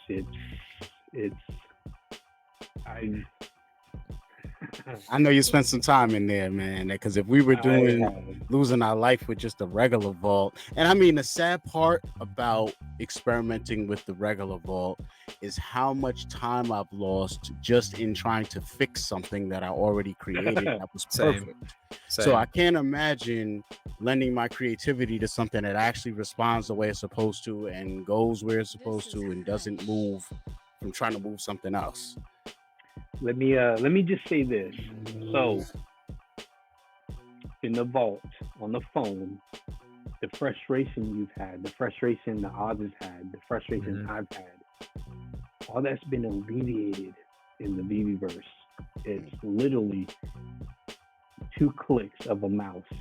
Yeah, done. Right click, left click, you're done. And there is no where something's in front, so you click on this one in the back, and the front takes precedence, and it moves it forward, or it shoots it out of like 50 feet out of the Yeah, where'd it go? Yeah, where'd it go? No, like clicking over different boxes to try and get to the one in the middle. Yes. That's what one thing that irritated me. So all that's gone, but at what cost? Because I feel like the ability to stack things and have them merge together and one coming out of another one, is that still possible? Is that still there? Can you still size stuff? It's still there. Yeah. So let's say from the vault, ease of use of the functionality of the vault was probably about a 3. Because it took a lot of time, and you had to spend time in the vault to really understand how to move stuff left, right, up, down. Yes. So that's about a 3 on that app. In the Veveverse, This is fresh. oh my gosh, it's like a 20. But here's my thing, though. Here's my thing. To be fair, I feel like if our vault that's on the app was on a computer to start with, half the problems we dealt with, we wouldn't have dealt with on a computer version. So my problem is trying to understand how something so big and vast and functional as the Veveverse is going to ever work on my phone. And from what I've heard, they supposedly have a phone version. Yeah, so I don't know how that's even possible without blowing up the damn phone. Yeah, it's I don't know. Good question. And I'll try to answer that question with, let's say, the go-to moments, because they're high resolution, like Elsa.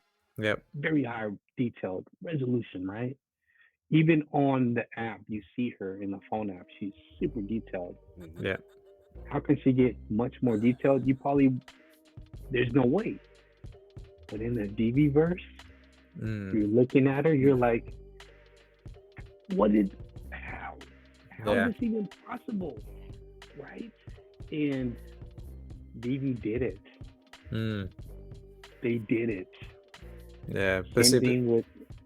I'm sorry. Go ahead. Yeah, I was going to say, because that just going back to the whole, like, having the Veveverse on your phone thing. I mean, like, that for me is probably like another big thing as well, because we're such like a mobile society. I guess you could say, like, everything is basically done on our phones, and a lot of people don't spend a lot of time in front of laptops or computers or whatever anymore, because we're always so damn busy, as you'll all probably know. So do you know if there, like, obviously, like, if there is a version coming to your, like, a mobile version, and if there is, what sort of quality would it be? Because obviously it wouldn't be on the same level as a PC version. Right. Yeah, the PC version is going to always trump the phone version. I do know this, because we're in beta testing, the quality that we're getting, which is incredible quality, can be better, because by the end of the year, we're gonna all be streaming. So when it's streaming, it's gonna be liquid and it's gonna be 10 times better. Wow. So just know. Wow. That's a good point as well. And also, like, with the upcoming Apple Vision Pro goggles as well, they're in the works. Imagine once you start getting your hands on one of them, then I suppose that whole idea of like it's being like on your phone becomes relevant. Right. I mean, I always said my vision, it follows what their initial mantra was, which they've gotten away from kind of, which is experience your collectibles in a new way. So between that vision and mantra and them saying Ready Player One, I always looked at it as like when I saw the bat cowl, for example, and how that attached to people's faces and you can move around and everything. I always said like some of our collectibles, like they all go in AR, but I'm like some of them feel like they're meant to be held or worn.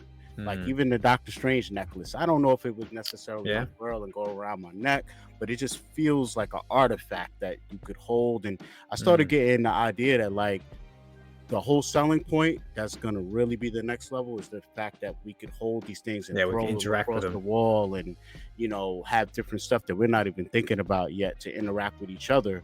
But it's going to take losing the phone in order for it to all be realized. Like if you throw a ball at me, I can't be holding the phone and be like, oh, I didn't see it because the phone was out there. No, I gotta be something like until we get to where these glasses are multifunctional and can do everything. That's when all of this stuff is gonna really take off. Yeah, that's why like I got in this project as like at least a 10-year thing. You know what I'm saying? Because I know the licensing deals run probably around that time. You know what I'm saying? A couple stipulations here and there, probably after like 5 years or something. But for the most part, I feel like let's say the Ahsoka lightsabers.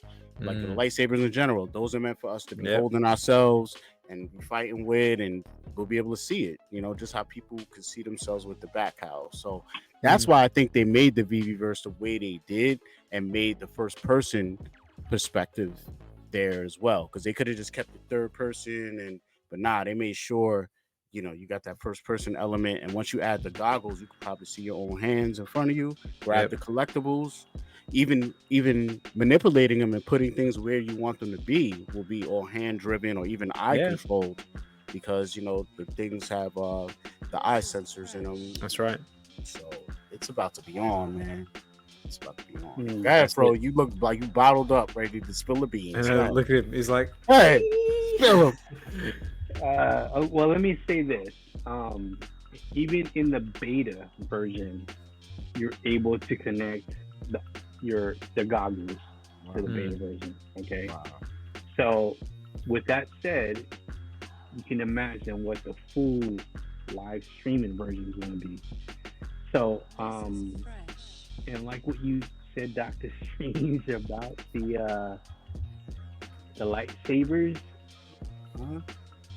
I think there was a reason why there's so many of them. Right. And I got a theory too. I think in the Veveverse, I think, not financial advice, don't go out and buy a bazillion of them, but I think you're going to be able to utilize them in first person with the Veveverse. It only makes sense because as I'm walking around, I'm thinking, why not? Because you know, like in Roblox, you can sword play. You can do all this. Because even in third person, why wouldn't I be able to walk around with it in my hand? Yeah. Right? Can you imagine that? Like in the Veveverse, like, you know, you've got your Apple Pro goggles on, you're walking around, you pick up your lightsaber, it's like exactly. It's gonna be on, man. That's what I'm saying. Man, you gotta be ready to sell some comics and get some sabers, boy. Not financial advice. That's just because I've been itching to do it anyway, because that's been my vision. I'm like, that's where I see this going. And then once I saw the MoKnowz helmet, the Sphinx, I was like, nah, Veve is holding back. If anything, people have no idea how much they're holding back. You think Fro is looking like a tea kettle ready to blow. That's it. Well, didn't Dave or someone in Veve say there's something big's coming, like, you know, in September, or something big's coming in the pipeline? So it could be anything. Could be something game changing. Who knows? I know. This NDA has got me all bottled up, like the strangest said. What is it? Just out of curiosity, like, does it have like an expiry date? Does it like run out, or or you just sign it and that's it? Just sealed. I read it and I signed it, and I don't think there's an expiration date. I think the moment once it goes full, and everyone has full access to it, then our NDA expires. Right. Okay. So once it becomes public knowledge. Right, because we're still developing. Myself included, along with the other beta testers, we're finding new things every day. Like certain collectibles may have like a spot missing, or this missing, or they're not, the color is off. Right. They're not moving the way they're supposed to. We call it out. Right. The That's your job. Right. Yeah. That's our job. That's what beta testers do. And the Veve team fixes that, and then we go back in and we're all right, that's fixed. What else can we find broken? Or how much can we push this thing to where we break it, and then they go in and fix it, we break it again, they fix it. So and that's what I'm doing, where everyone's concentrating on building on the inside of their Veveverse home, these rooms, these showcases. You're trying to push the limits of how much you can basically trying to break it and make it better. Man, I'm so pissed, man, because real life circumstances have come up in the last 6 months, especially with content creation. Trying to step it up with that, trying to be more active in the community, and then the vault pissing me off and blowing up my phone almost. Between all of that, I really felt off like within the last 6 months, but I feel like I probably had some of the highest time in the vault as well, man. I have a lot of showrooms, a lot of stuff, but I just don't really post it. I didn't really put it on the feed like that, but I know in the background, as far as their metrics, what I'm saying, they probably see me up there somewhere. But it's like, if you took a snapshot of the last 6 months, I'm probably one of the lowest, so I kind of feel like, damn, I wish I was selected, or because that's something dope to even have on your resume, not for nothing, what I'm saying? Like, to be an official beta tester for and it will be on people's resumes, because like being vault builders, I reckon is going to be a big profession coming in the next couple of years, but you never know. Right. So Veve, I want to be on the second round. So yeah, man, we're running at like an hour. Now 22. Hour and 22, man. So how you guys feeling, man? We gotta wrap up soon. I know you feeling good. How you feeling, Oz? I know Oz. I'm good. I'm still hanging in there. It's just gone midnight over here in the UK, so I'm still hanging in there. I reckon I got probably another good half an hour, maybe an hour tops left in me before I better get some sleep. Okay. Because having two small kids, like you need at least some degree of consciousness, otherwise they'll just destroy you. Oh man, you better have it together, man. Because when they get up, that's it. You can't go back to sleep. Nothing. Once it's on, man. Oh yeah, I'm kicking in my door demanding breakfast, going, "Daddy, daddy, daddy."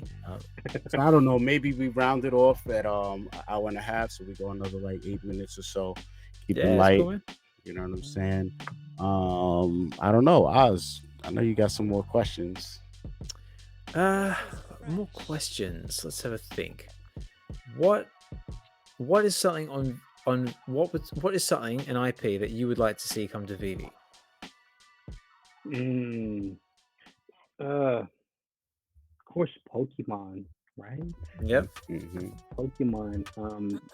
I think if we had Pokemon and that was literally just advertised in any type of social media, we would probably onboard the first day like 2 million people. I think it would break probably Veve.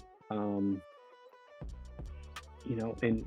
other IPs, we pretty much have them all, but it's just Pokemon is that one elusive one that we're all kind of waiting on. Like, can we get Pokemon?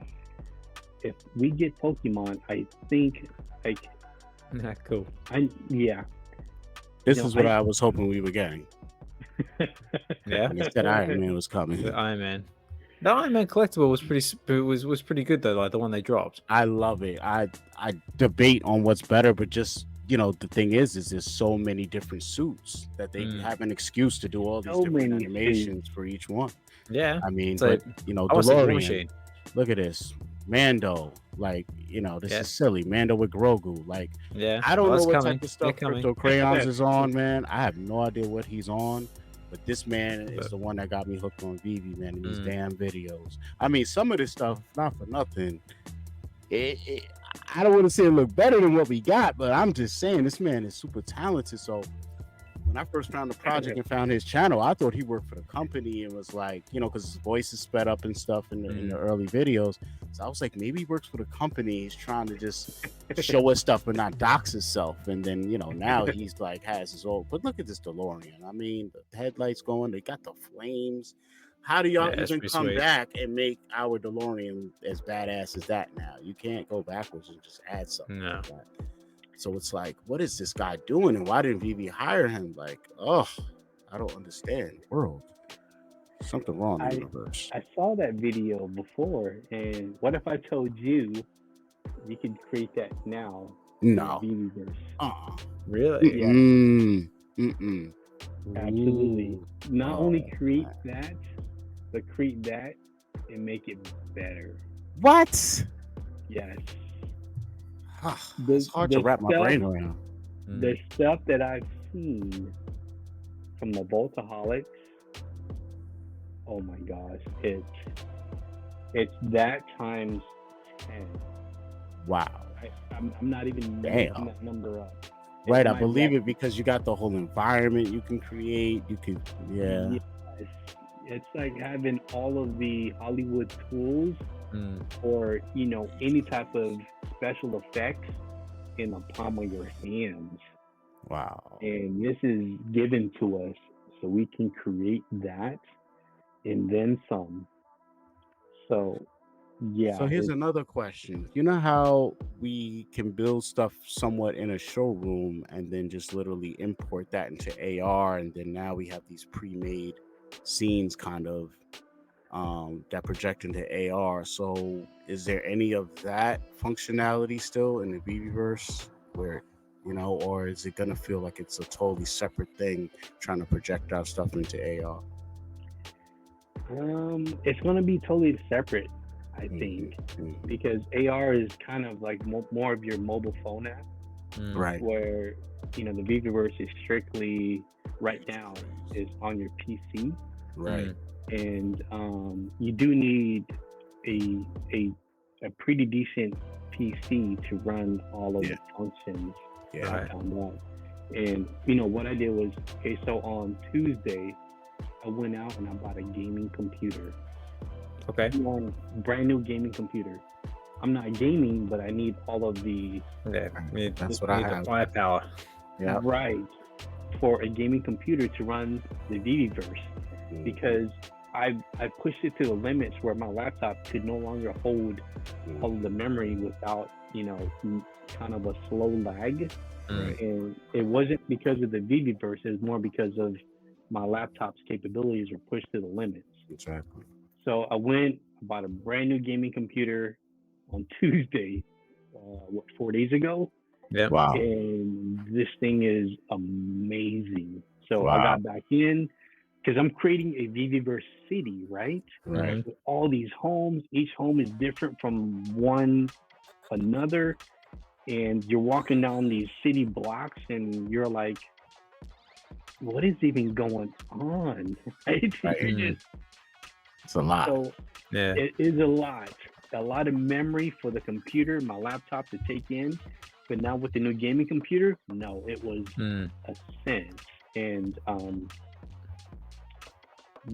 so it's pretty much everything you can imagine you can create in the Veveverse. It's incredible.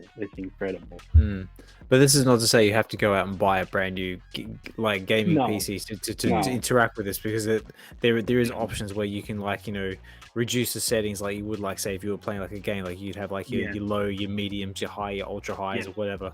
So that's not discourage everyone and say, oh, I can't participate because I don't have the money to cash out to buy a brand new gaming oh no, PC. No. Yeah, you can, from what I started off with, your regular laptop that's probably 5, 6, 7, 8, 9 years old will work just fine. But because I took it to the next level, building a city, Veveverse City. Yeah, you need that power. I need that power because all of my collectibles that I'm putting in there is eating up so much, space. Yeah, it's gotta be a lot. Yeah, and not everyone's gonna do what I'm doing building the city, because a lot of people would go in and build pretty much kind of like a Vault 2.0, right? Yep. Your Veve Vault 2.0, showing like a few collectibles, really nice showcases, a room, go down the hallway, make a right, make a left, do this. But for me to create that times 20 with other houses that are separate in their own unique way. Yeah, you need some juice. I got a DC home, I got a Marvel home, I got this home, I got that home, Ultraman home. And imagine that times 20. You know how much memory that would take up? Right. I bought a brand new computer just for that. A gaming computer. Man. It's crazy, man. I love it. It's the moment we are allowed to show photos and videos, I'm just going to unleash a ton of stuff that's going to make anyone outside of Veve go, what is that and how do I get in on Veve?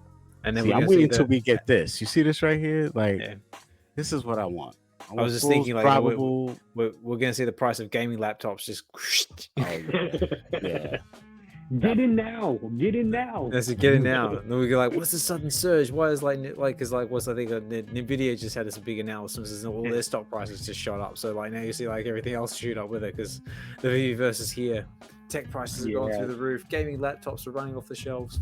Right. That Iron Man is insane. Look how good that is. Yeah, that is nice. I really thought this guy worked for Veve or something. I was like, geez.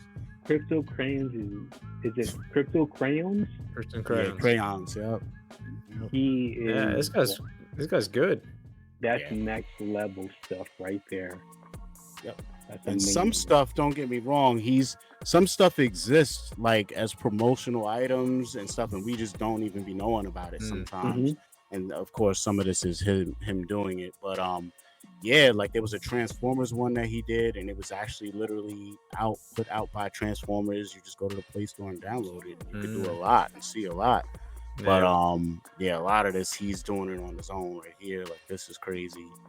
That's a good point. Do you reckon we'd ever get Transformers on the app? Oh yeah. We need. Can you just imagine that? Like in the Veveverse, you got your Optimus Prime in front of you, like it goes from truck to Transformers, like. But the ultimate though is the fact that Veve is working with that other company, and we're gonna have these collectibles interact with us. So you got like Kit and all of these, like Optimus telling you words of wisdom. Duke from G.I. Joe, and that'd be cool you to do stuff. And Duke from G.I. Joe. I'm just thinking, what springs to mind, like, is General Hawk, like, and Noah gets half the battle. G.I. Joe, now Noah gets half the battle. Exactly. Do you guys remember a couple of days back where the Avengers Towers and the home from Up, the Up home kind of spiked?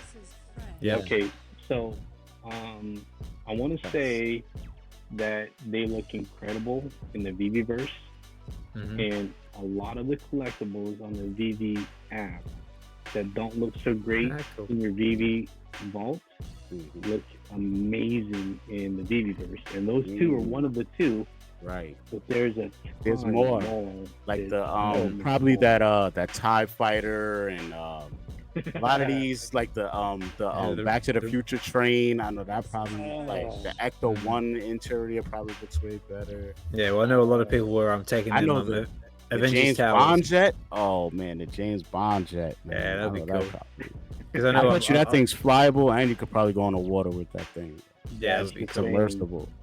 Plus, a lot of people were taking those Avengers towers and blowing them up, and we're using them basically as their Veve house, and same with the Up house as well.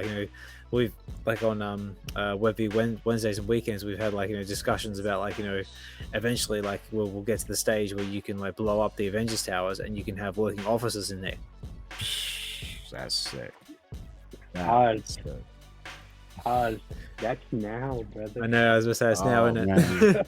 That's now. Isn't it? I just saw your face light up. He's like, yeah. That's why the pump was, because I think someone told someone else, not me, because I was getting ready to go buy another tower myself.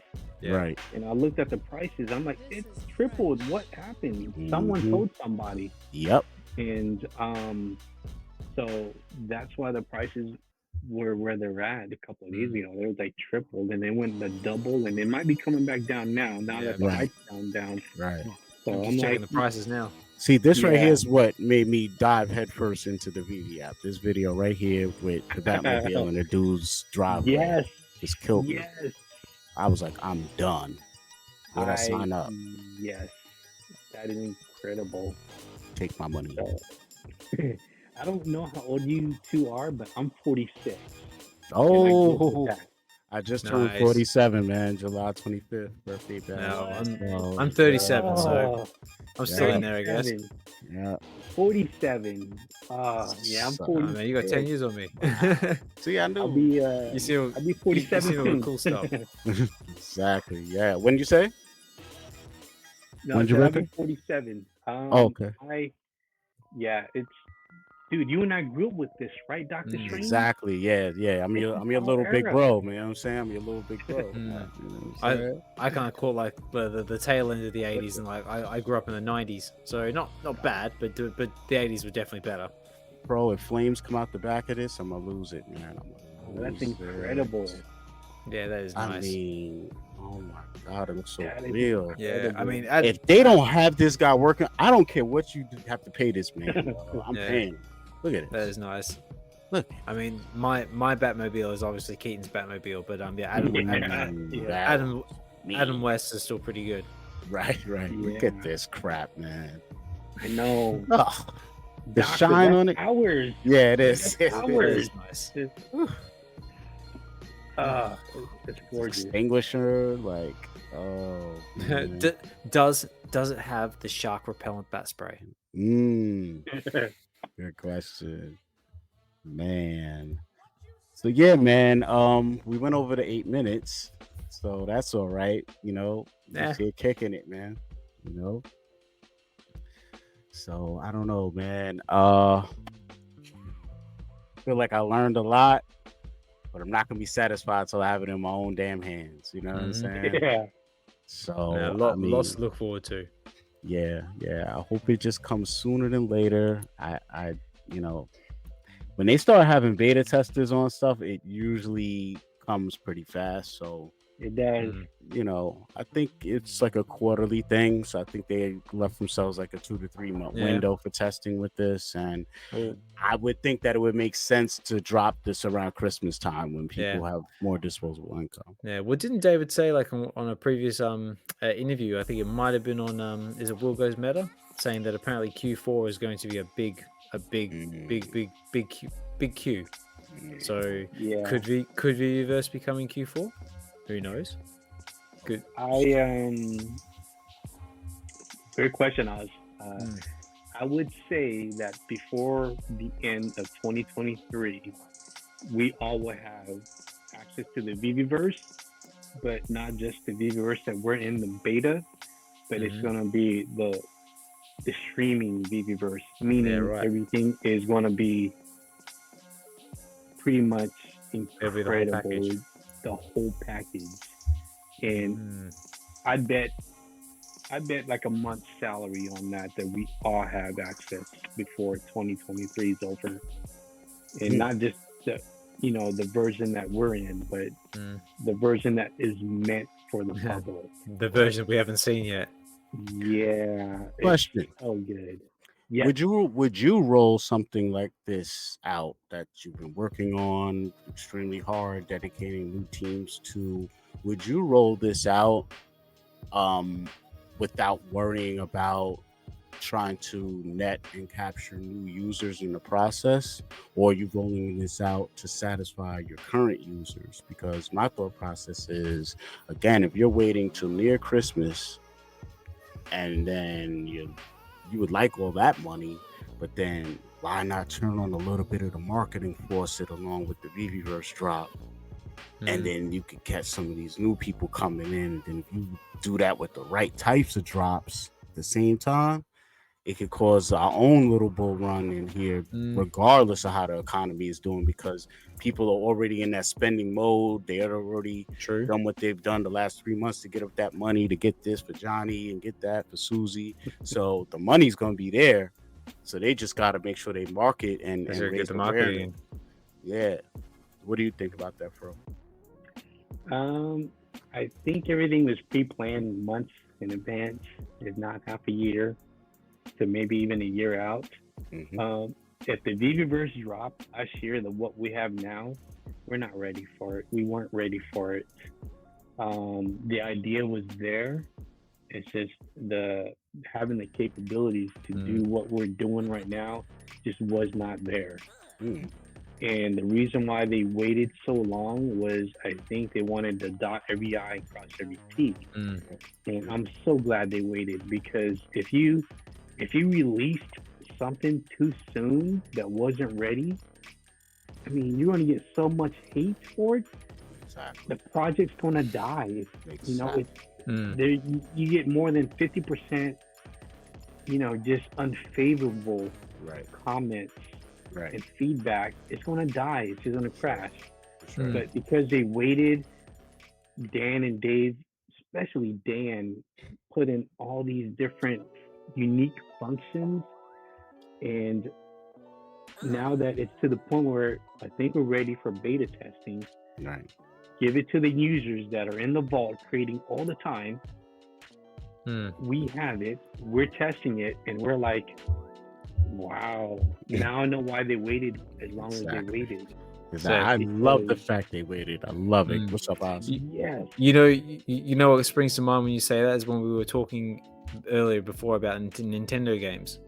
It's like the way you can sort of compare this to is like they've basically been waiting to have the finished product instead of these days when they release a new game, they usually release it unfinished, buggy, and then they rely on patches along the way just to get it out there so people play it. So this is like, they've taken the time to make the Super Mario of the metaverse. It's complete. It's there. It's beautiful. Yeah, this is the Sega Master System. And the biggest thing, it will last. It will last forever. Yeah.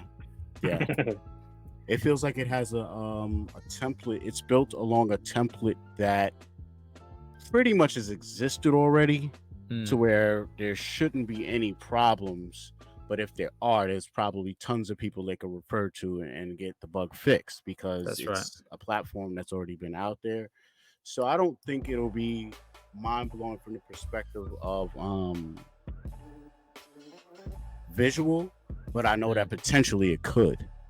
Because they could take what's already there and make sure that they push the level of that to where that is something nobody's seen, because all we've seen is spatial and how that renders and how stuff looks. But what if they've been building upon that model to make that even better? That's an experience I don't think anyone will have access to probably in another year. So if they drop this in the half of the year, they're the front runners in having a space and an environment you can run around this next level. And it might actually knock things like spatial out the box quietly. You know what I'm saying? Well, it's just all they really need to do is just put that put that thought in everyone's mind, which is basically, what if? What can I do? Like, how creative can I possibly be? Or like basically, pull like a field of dreams on this thing. Like, basically build it and they will come. Right. Now, here's the question, Fro. You said as far as comics, I know you didn't say this exactly, but I'm surmising from watching the Voltaholics video and a little bit of what you alluded to.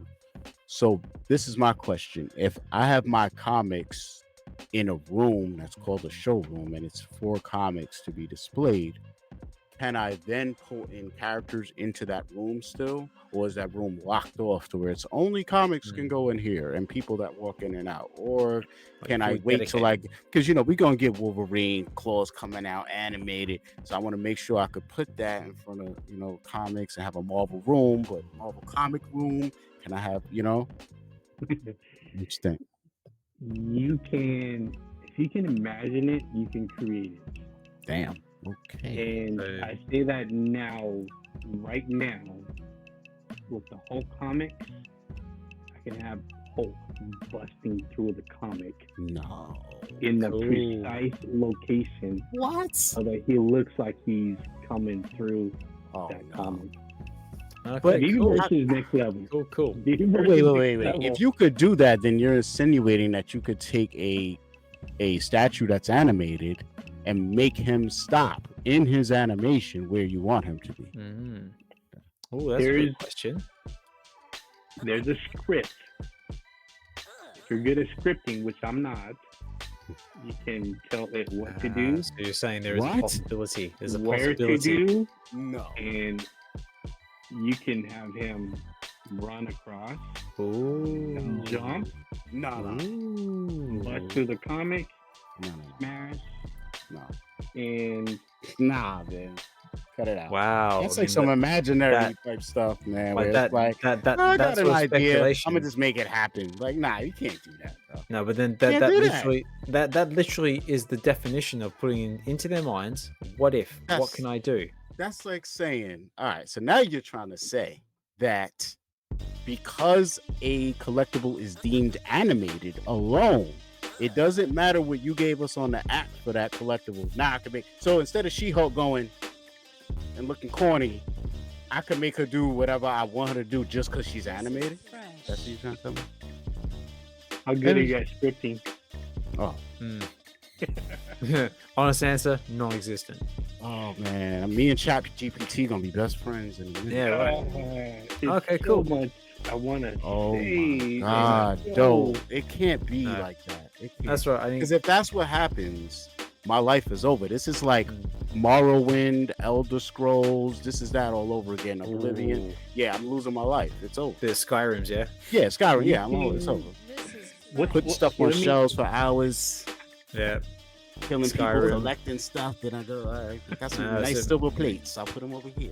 I got a Okay, flask. let me over here. ask you this: You're gonna be playing the new one then. what is your favorite scene from a video game? Mm. Like a 10-second clip of the favorite scene of your video game. Quickly, that comes Jesus to Christ. mind. Probably something from like God of War. That's probably one of the last Okay, yeah. cinematic type of games I played. this is Okay. fresh. Something with them fighting a bear or something, him and his son, or I don't know. Who knows? Okay, and so like mine would be somewhat simpler than that. Like growing up, I remember having Mario running through, jumping, hitting the little question mark, Mhm. and then the mushroom come over, he Right. eats it, and he just grows. Yeah. Okay. That's already possible in the universe. Nah. Stop. Wow. This That's is all So- I'm going to say. So, I lit- don't know- so basically, the possibilities literally are endless. I've already seen that. It's the universe. No, man. Wait a Right. minute. Sorry, here's another question. They say with the X-Wing that R2 might be interactive with it. So if the Veveverse is so flexible that I could do whatever I want, then whatever they're talking about, it really shouldn't matter. I should be able to create and make them work together this is in my own way anyway, right? Theoretically, if you are good with scripting, you could do whatever you want. Well, yeah, you can basically pull like a whole matrix on this thing. You can, You basically you can can- rewrite the matrix. Exactly what Oz just said, because a lot of it is free roam, and you can do whatever you want. It's always like with- open source code or something like that. I didn't want to say that. I Right, didn't that's want what to it say is. that. You said that. No, Right, he said it. I'm speculation, just doing this. speculation, I'm just said it, doing right. speculation, right. speculation, total Right. speculation.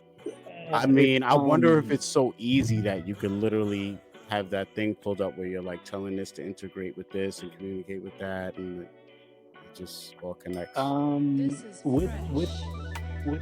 collectibles that have already been set to what they do, I'm not 100% sure, because I think Veve is working on the back end of getting the X-Wing and R2D2 to do a certain thing together. Right. Okay. Whether or not Disney approves of that, or they may Sorry. go, yeah, they go, Veve, we like where you're going with this, restructure it so it does this instead. Mhm. That's where they said might This is maybe, fresh. Okay. I think in my opinion, is they've already got what they want in place. Right. They've already presented it to Disney, or in the process of presenting it to Disney. Right. The final say-so would be Disney, and if they don't like it, then it's back to the drawing board. Right. They make it to where it is acceptable, and in the vision where that Disney or Lucasfilms sees fit that the interaction between R2D2 and the X-Wing is what they've envisioned all along. Right. So that's where I see where they said maybe is because it all comes down to them. Exactly. IP's king. They pretty much tell the Veve team, I think, is what's approved and what's not approved. Same thing with like the Little Prince. Yeah. We've had that for months, but because it was not approved, it had to go back to the drawing board. It had to get fixed. Yeah. Once the IP approved it, then it was able to be released. Yeah, well, one IP I'm looking forward to, and I know that they picked it up a while back because it was like in the list of the first IPs they picked up was Games Workshop, and Games Workshop, as you may or not know, is responsible for all the Warhammer franchise. So Warhammer 40K. So I can already see, like, there was actually a thing on Twitter not long ago saying, like, let's get some Warhammer into the app. I mean, do you reckon we could see some Warhammer 40K or something like that come in and get some orcs and some space marines? Or I think so, because we've already kind of got other collectibles on the app that are kind of like on the same type platform.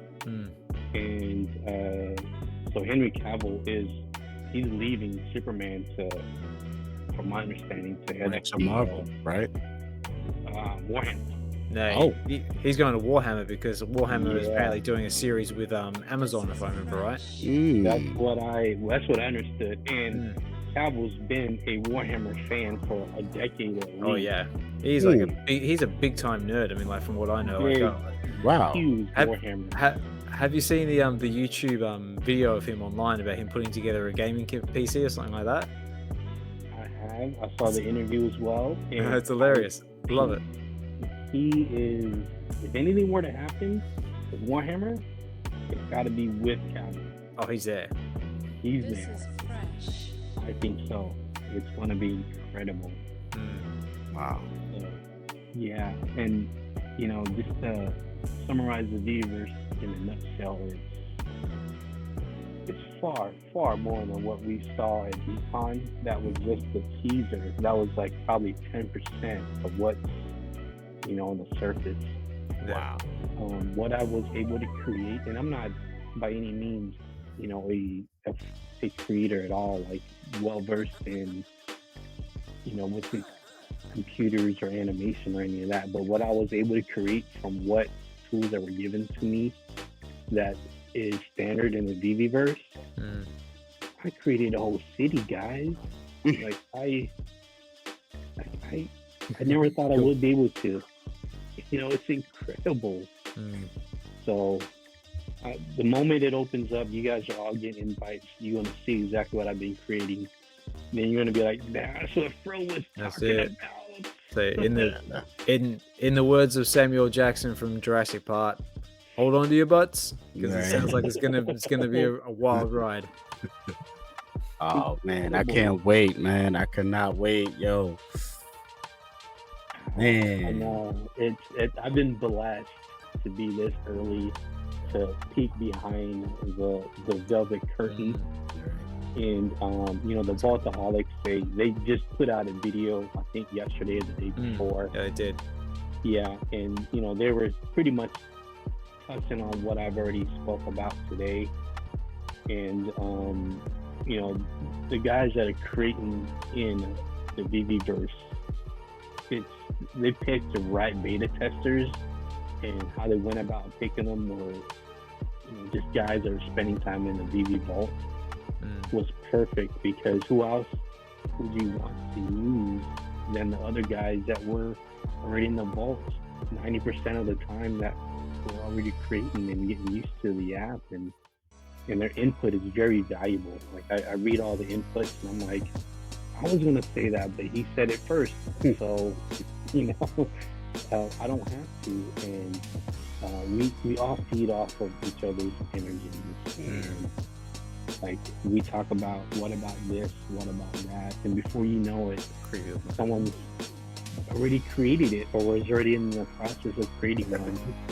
So we're all in the same, you know, kind of mindset of pushing it to the limit. Yeah. So, yeah, I hope everyone has access to it soon. Not everyone's going to thrive. Not everyone's computer savvy. Right. But the ones that are will realize how easy it is to move around, to move your collectibles, how to add this, how to add that. So even even the ones that aren't computer savvy or in that sort of mindset, the tools are there for them to pick it up with relative ease. Because I remember this subject was brought up in a previous Webby Wednesdays episode. I think it was on Double Quill that brought it up, saying so long, and also I brought it up as well. It was like, so long as it's easy to use and easy to pick up, then people will get on board with it. Yes, it's a lot 10 times easier than what we have now on the phone app. Yeah, because that phone app is a pain in the ass. It is a pain. just to be blunt. Yeah. Say the least. And I totally agree. But, you know, I pushed through it, and I create stuff only because I got used to it and it became a lot easier for me to use. However, for someone new coming to the app that's trying to use it, they're not going to get accustomed to it. They're going to give up. But in the Veveverse, you're going to be like, I can do this. Yeah, love bug, nice. And yeah, you're going to just run with the ball. I guarantee you. You're going to get in, and you're going to just create stuff that you had in your mind for quite some time, and you're going to put in the paper, and it's going to come to fruition in the Veveverse with animation. You're going to go, wow, I did this. Wow. Yeah. That's cool too, because it's gonna give people, like, you know, that sense of, like, you know, like pride and like accomplishment, saying, like, you know, that, you know, I didn't think I could do something like this, like, you know, and yet here I am, like, you know, creating cities or creating all this awesome content or whatever you might be doing. Right. Yeah. Like, I know, the moment they give it the green light, I'm gonna flood the Twitter or X feed. I think you and everyone else. Me and everyone else, yeah. And you're gonna go, this is what they're talking about, and this is why they had to keep so tight-lipped about it. Exactly. It makes sense. I can't wait, man. I just hope it comes sooner than later. It's gonna be hard to keep your lips sealed for like months on end. And I'm banking on Veve knowing that and them saying, you know what, even for the beta testers, like, we can't have everybody waiting too long for this, man. Because you know, they know we're all friends, we all connected. Someone's gonna leak something by accident, some way, somehow. Ooh, the mystery machine. I mean, there's so much more IP we still haven't even done. Let's get some Scooby-Doo. That'd be awesome. You know Let's get some Shaggy. So good. And now you guys can see why I dove into this project head first with this guy making this type of content and me seeing this, and like, he didn't even have a lot of subscribers, so I'm like, am I the only one seeing this? Like, maybe I'm super early. Like, man, this stuff is amazing, man. That is incredible. That's it. And even if you think, like, you know, you may have missed the pump. Obviously, you know, we just had the Omi token pump. I mean, even with that, like, it still feels like we're still so early in comparison to what's coming. Right. Yeah. Right. Absolutely. Man, So good. So good. It's gonna get crazy. This Batmobile still calling me. Oh man. You know, I think, and you know, I believe this for some time now, that the IPs that Veve holds is the game changer. There's going to be so many other projects that are going to try to come on board and follow suit, but Veve's the first to do it. And we're in Bitcoin 2.0. This is going to be it, man. Yeah, I've heard that too. This is like, you know, some people compare this as like, you know, buying like Bitcoin at like $100 or buying like, you know, Polygon when it was like sub pennies. Wow. Absolutely. I agree with you, Oz, 100%. Damn. Yeah. with that early. Whew. Yeah, but do you feel like it's not just the IP that Veve has that's like, you know, the thing sort of like driving it, but it's also the team as well, like David and Dan, like, you know, their passion behind it as well. Like you can see in interviews, like, you know, that the David sorry, no, David does with other content creators, like one he just did with Randy, for example. You can see, like, you know, that he's got like the passion, like, you know, he really believes in what he's doing, and that to me really cements the fact this is a good project to get behind. And also the fact as well, like, you know, during I was lucky enough to take part in London Decon, and to see David and Dan interacting with the other people in the crowd, and, like, you know, taking the time to speak to them, take photos with them. I mean, some people, like, you know, we're chilling with them in the after party, like, you know, dancing on dance floors, doing shots and whatnot. I mean, how many CEOs of a big company do you see doing that? I can't think of many. None. Like, I mean, yeah, go ahead. So yeah, so that's another one for me that's really like makes this a project to sort of get behind, is like they seem to have the correct they've got the IP to back them, but they've also got the correct leadership in the correct place. Oh yeah. I mean, for me, when I met these guys face to face, eye to eye, I got there a little early, so that was cool. You know, as far as Comic-Con, and just when I met them, I could tell like they were just not playing around with this stuff. You know what I'm saying? Like, they're not doing this to be wasting their time. That's for sure. Like, tireless nights and no sleep and this crazy stuff. And it's the real deal, man. And they seem to always be pushing the bar. And I think that's why sometimes, you know, we had hangups and stuff on the app. You know, sometimes you start, you know, thinking the grass is green over here. Should I go over there? And I think at some point they just like put the blinders on. It was like, this is the focus. This is it. And then they just committed down a pathway. And sometimes you got to just put your foot down and do that. I feel like once they stopped listening to everyone and just blocked out the noise and got back to their core, now, you know, we're in a better place. We got Mitch on board. Probably a ton of other people we don't even know. You know, Ryan. It's just a lot of focus, you know what I'm saying? And Corey, of course, that's my dude.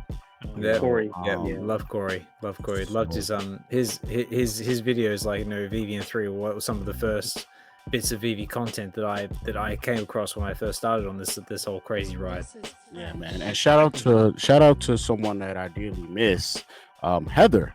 I miss you know, his wife, Heather, her presence in the community. Yeah, very positive, beacon of light, as my man Punch Powerfully likes to say, you know. Shout out to him as well. So yeah, man, you know, I hope that with the Veveverse, it'll allow some other people to be active again. Like, you know, why couldn't Corey give us access to his Veveverse house and his stuff, and maybe we could, you know, have more interaction with him, because I know he's just super busy. But you know, all these things, maybe you can go on someone's crib, leave him a message or something. I don't know. No FC. Who knows, you know? That's you can do that right now, Doc. You can go and, let's say if I invited you to my Veveverse home and I'm not there, you come on in, you walk around, you just kind of explore, and you type in the message, hey Fro, I walked, you know, down 2 blocks, I made a right, I saw one of your houses, great looking house, but your tree looks funky, fix the tree. Wow. You know, you can leave that in the message, so when I log in to the Veveverse, I go to my message for that one space, I could go, Doc's been here, because it shows all the people that's been through. Like, oh, Oz has been here and Doc's been here, but Doc left me a message. What's wrong with my tree? You know? Wow. So your lawn's too long. Mow your lawn. Right. Yeah, that's right now. You know, so yeah, the Veveverse is a game changer. I think moving forward, people are going to realize that, hey, it's just not a showroom. Now it's more like a social aspect to it, where we can congregate at Oz's house, right? Yeah. And we can watch a Kid Arcade live stream that he's giving away something big, right? Yeah. Or we could go to We can watch a Crypto Toys unboxing. Right. Exactly, and that's actually Inside the Veveverse. inside the Veveverse, Right. and that's all that's possible now, right now. Wow. You can do it right now. Wow. But because we're in beta, what we see is probably going to be that much more better when when it's all done and dusted and ready to roll. yes, Wow. and yeah. So I mean, it's a lot to be excited about, especially for the the social aspect of it. I mean, what if you get someone famous, like super famous? Like, what if Elon Musk himself comes into the Veveverse? It's over. And he's It's in over. your space, right? Doctor Strange, right, Yeah, Oz? the diver. It's Yeah, over. that's cool. I was just looking at that going, hey, wouldn't that be cool? love the We've got a diver. Diver, yeah. Yeah. Right? So yeah, I'm pretty excited about it. I can't. I wish I could show photos. I can only paint pictures of what I have. Yeah, because that's all it takes as well, wouldn't it? Like, get a couple of, like, celebrities or big influencers, like, start flashing some VV collectibles or start praising the names to the skies, and that will definitely drive people in. Oh, that's nice. Yeah. Oh, that's gorgeous. That's Guyver. Yeah, that's Guyver. That's really cool. Yeah, and, I love Robotech, Guyver, Gundam. Yes, sir. Gundam, yeah. Ultraman, like I love all those things. That's my thing. Yeah, imagine we get some of that in the app. Get Give some, me, like, give me Voltron, but the 15 cards. Oh, I was just looking at that the other day, Doctor Strange. Nice. Like, when do we get the vehicles? You know what I'm saying? I mean, I still need the damn original ones to run and jump and make the Voltron. They needed to make that. That'd be cool. You know Yeah, like the whole, like, yeah, coming together, like, montage. yeah. That's the interaction I want. I mean, this Venom is crazy. And Yeah, when this guy pushes the bar like this, when Veve actually catches up to him and makes the stuff, this is the bar I'm setting towards, whereas everyone else kind of isn't necessarily doing that, but they've definitely done their thing, you know what I'm saying? Yeah. So yeah, it's I wish everyone had access now, and so I could take the gag off and just It's all good, man. We'll get there. We're getting there. Damn. It's so hard. It is. Damn. Yeah, this is crazy though, man. But all right, man, we up to like the second hour, man. Hopefully we entertain the people enough. Hopefully everyone has hit the like button by now. That's it. So yeah, we're gonna wrap it up, man. Fro, I appreciate you coming through, giving us your time, letting us get to know who you are, what you about. But I got one final question. All right, before we go, my final question is, so we didn't really get into like your background, your past too much, but I do know that you are former military. The branch I get a little foggy, so I don't even want to guess it, but I think you're a Marine. I don't know why for some reason. I think you're a Marine, right? I am. Okay, Semper Fi, right? So my whole thing is, yes, sir. So this is a perfect question for you. I plan on asking this of everyone who comes through the checkup, but I think this is a good question. For your whole life, outside military and military, have you ever seen anything strange? Oh man, Oz has. He gave it up. You seen that? He coughed. He almost choked. That's on me water. choking my water. That was a good question at a good time. You see that? I have, and funny, it's in the military when I saw it too. Yeah, it's classic triangular shape with the 3 lights TR3P. flying by. One big light in the middle. Did it have a big light or just the 3 at each We saw point? the 3. We saw the 3, Mhm. and pretty much silent. And it How big? literally just Football field? maybe 2. 2 of them. Maybe Right. 2. And we were in pretty much complete blackout. Where we had 0 lights around us.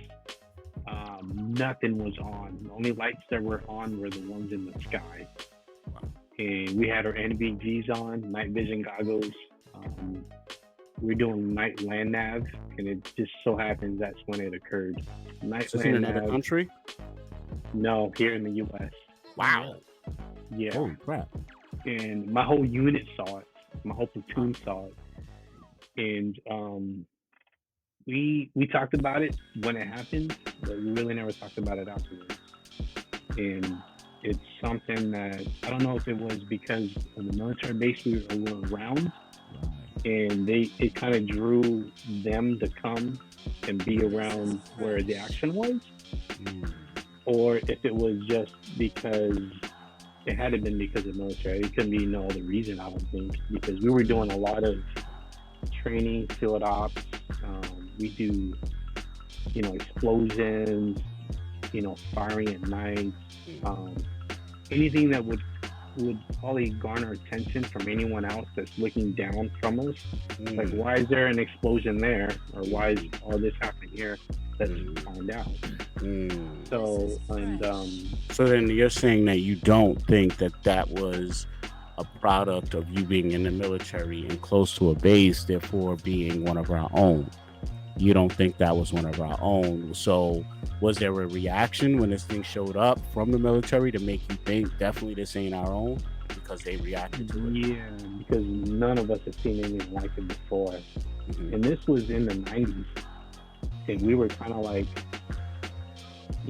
it wasn't until later on where I found out the SR-71 Blackbird we had for decades. Before it was even released.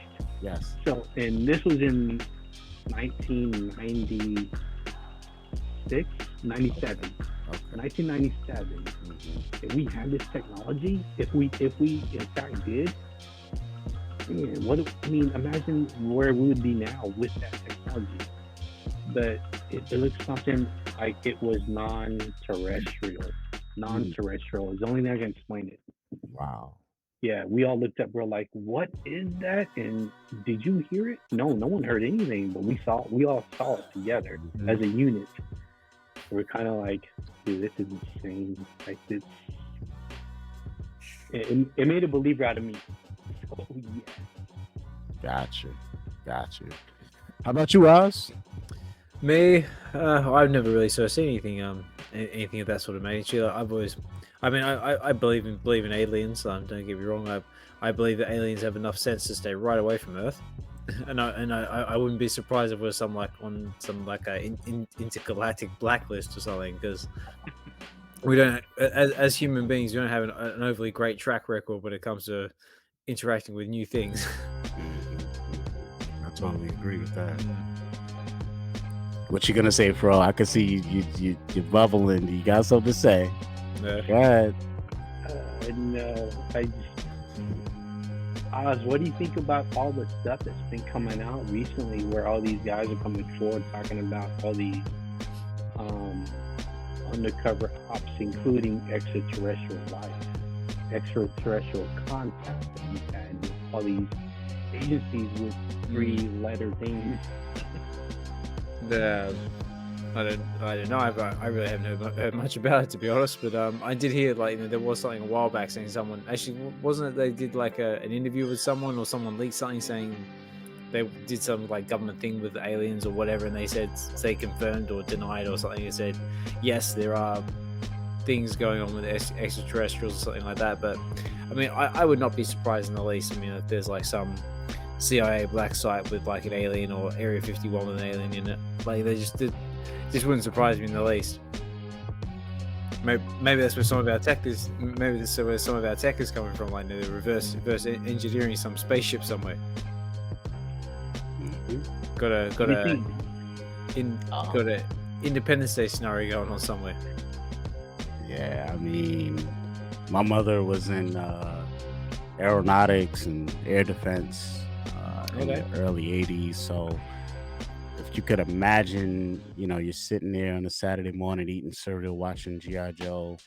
Your mom walks by as, they're blasting green and red laser shots at each other. My mom walks by and she's like, "Oh, we got that right now. I got the brief on it last week." Like, what?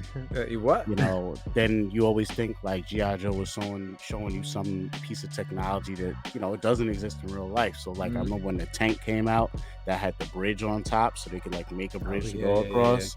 Like she was like, "Yeah, that's real." And then literally like 2 weeks later, there was a army, you know, be or you could be in the army. That commercial came on, and then they showed the vehicle in the commercial doing it. I was like, wow. So even like how you talk about the Blackbird, all these different vehicles, like she, you know, be buying me the toys and being like, you know, this is real, right?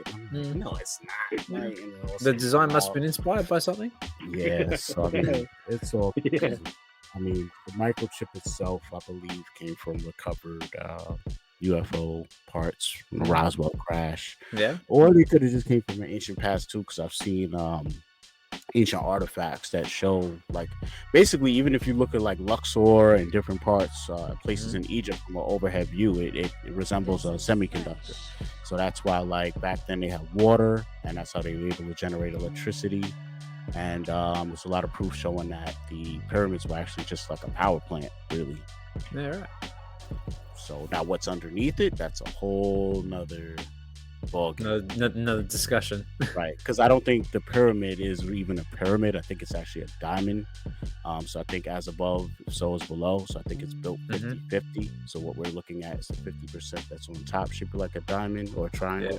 And I believe underneath is another diamond or triangle shape, and that's what keeps it balanced. And you know, it's basically a giant needle that they're sticking in the earth, just the same as you have pressure points in your body. The earth is alive, right? So you're harnessing the power of the earth by sticking in the needle at the right point. So that's why, you know, makes sense. Yeah. If you take a basketball and even look at the lines on a basketball, you know, that's the same way as the earth. You know, as long as you build across those lines, that's why, like, when you zoom out, really look at it, it's easy to find where all the megalithic structures are, because you just follow the power line. So whether you're going over water or whatever, just keep going, and then you'll be like, oh wow, here I am in India. Wow, these are these, you know, technically pyramids built over here, you know. And okay. It's all there for us to see, man. Yeah, cool.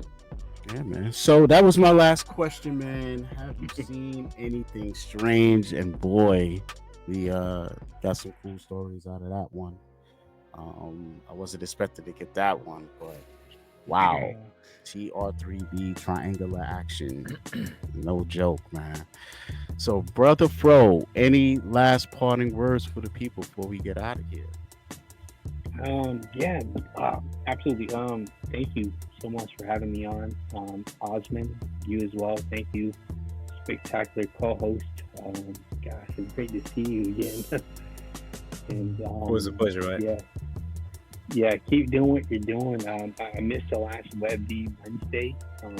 I was working late. I do apologize. But that's all good, mate. It's all there on YouTube to catch up on. I know. Web Collective, best group in the world. I'm so blessed to be invited to be part of the group. It's just, well, you know, Dr. Strange, you're part of it as well. Yep, you're part of the group too, Doc. Yep, recently got in, like 2 weeks ago got in. So yeah, man, it's a lot. You guys make sure you check out the Discord, man. It's dope over there, man. I'm not really a fan of Discord, but I actually like the vibes in the Discord, you know, lay back. So. Absolutely. Yeah. Absolutely. And you know, Ozman is the president, so thank you, Prez. Yeah, my pleasure. I'm the appointed president. Like, you know, I was elected by everybody. So again, thank you for that. I do try and do my best. Yeah, man. Amazing job. Great host when you do Webby weekends, Webby Wednesdays. I mean, phenomenal job. Thank you. No, thank you. I mean, it was a no-brainer as far as who to choose for a co-host. My main issue was like, damn, I know I'm gonna be grabbing this guy like 3 hours of the night, man. So, I mean, when it comes to appreciation, man, Ozman, I can't even. Again, he's you know, the non-melanated version of Jordan. He's pretty much Clutch. This man is clutch. That's all I can say. No, thank you. I appreciate the kind words. I really do. Like I said, I'm just a guy in the space, just enjoying this crazy ride along with everyone else. So Veve digital collecting and just being on the forefront of this new technology, and just being able to express my love of fandom, Marvel, say just nerd, just all things geek and nerd in general. Right. And can you drop your YouTube channel one last time for people? Yes, the YouTube channel is the Veve Collective. You can find all of our content there, whether it be Veve weekends, Wednesdays. We've got a couple of roundtable discussions as well. You can also find my little venture as well, Relax and Read, where we go over the digital comics. And we're also in the process of getting a live stream together as well with all the members of the Veve Collective. So stay tuned for that, because that's coming. That's good. Hashtag soon. Hell yeah. Man, doing big things, man. So and of course, like and follow everyone on X. Oh yeah, exactly. Gotcha. So Fro Ecomi, where can they find you, man? I got the Twitter pulled up, man. Is that the main place that they should find you at? Yeah, absolutely. There it is, Fro_Clover from Clover, South Carolina.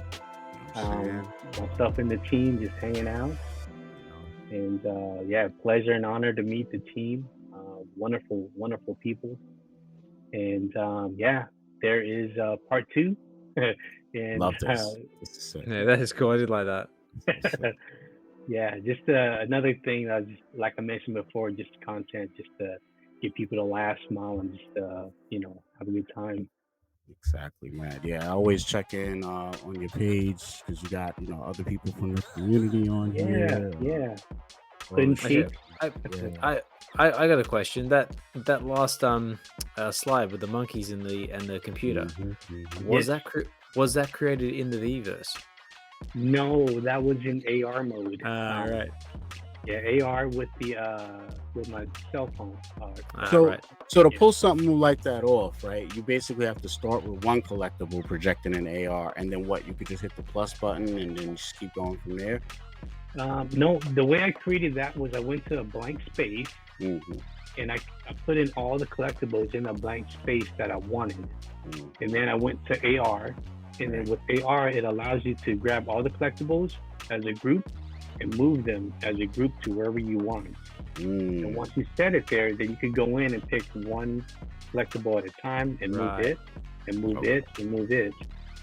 But like that photo of the Ultraman that you just kind of went right through on my page, that background is similar to my Veveverse city background with Ultraman. So that was kind of like a little Easter egg. Right. Someone mentioned that on your Twitter. Yeah. So that one. So we got some background. BB City action. That's the Neo background you were talking about. We got some Neo Tokyo. That's very cool. I like it. That's very cool. Yeah, so that's not the exact one, but it's similar to what I've done. Yeah, that's the feel. That's the feel you're going with. That's the feel. Okay, and, I like it. Very cool. What I did was I put, collected, my love for Ultraman. I put them in front of the Neo Tokyo. Right. And that was kind of like my little Easter egg of, right. Right. You pushed the bar, but you ain't go. Yeah, it's very cool. That's out of the bag, so everyone knows now, right? Yeah. So you'll see something like that with a bunch of collectibles that you can go down the road, down each street, make a left, make a right, and boom. Damn. Veveverse. Damn. Man, yeah, if I was Veve, I wouldn't be mad at you dropping something. Yeah, I didn't really use anything from the Veveverse. What I did was I used something that's similar to the Veveverse with Veve Collectibles of what possibilities that they are and what I am actually currently working on. Right. But yeah, so I didn't break any of the NDA contracts. There's nothing from the Veveverse there. It's just something similar. Exactly.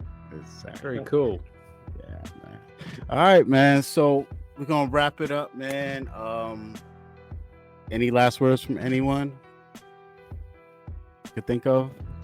I mean, after 2 hours, 2.5 hours, we almost got. I think we got everything out, right? No, I think we've had a pretty in-depth conversation. We've covered lots of amazing topics, and yeah, this has been fun. This has been amazing.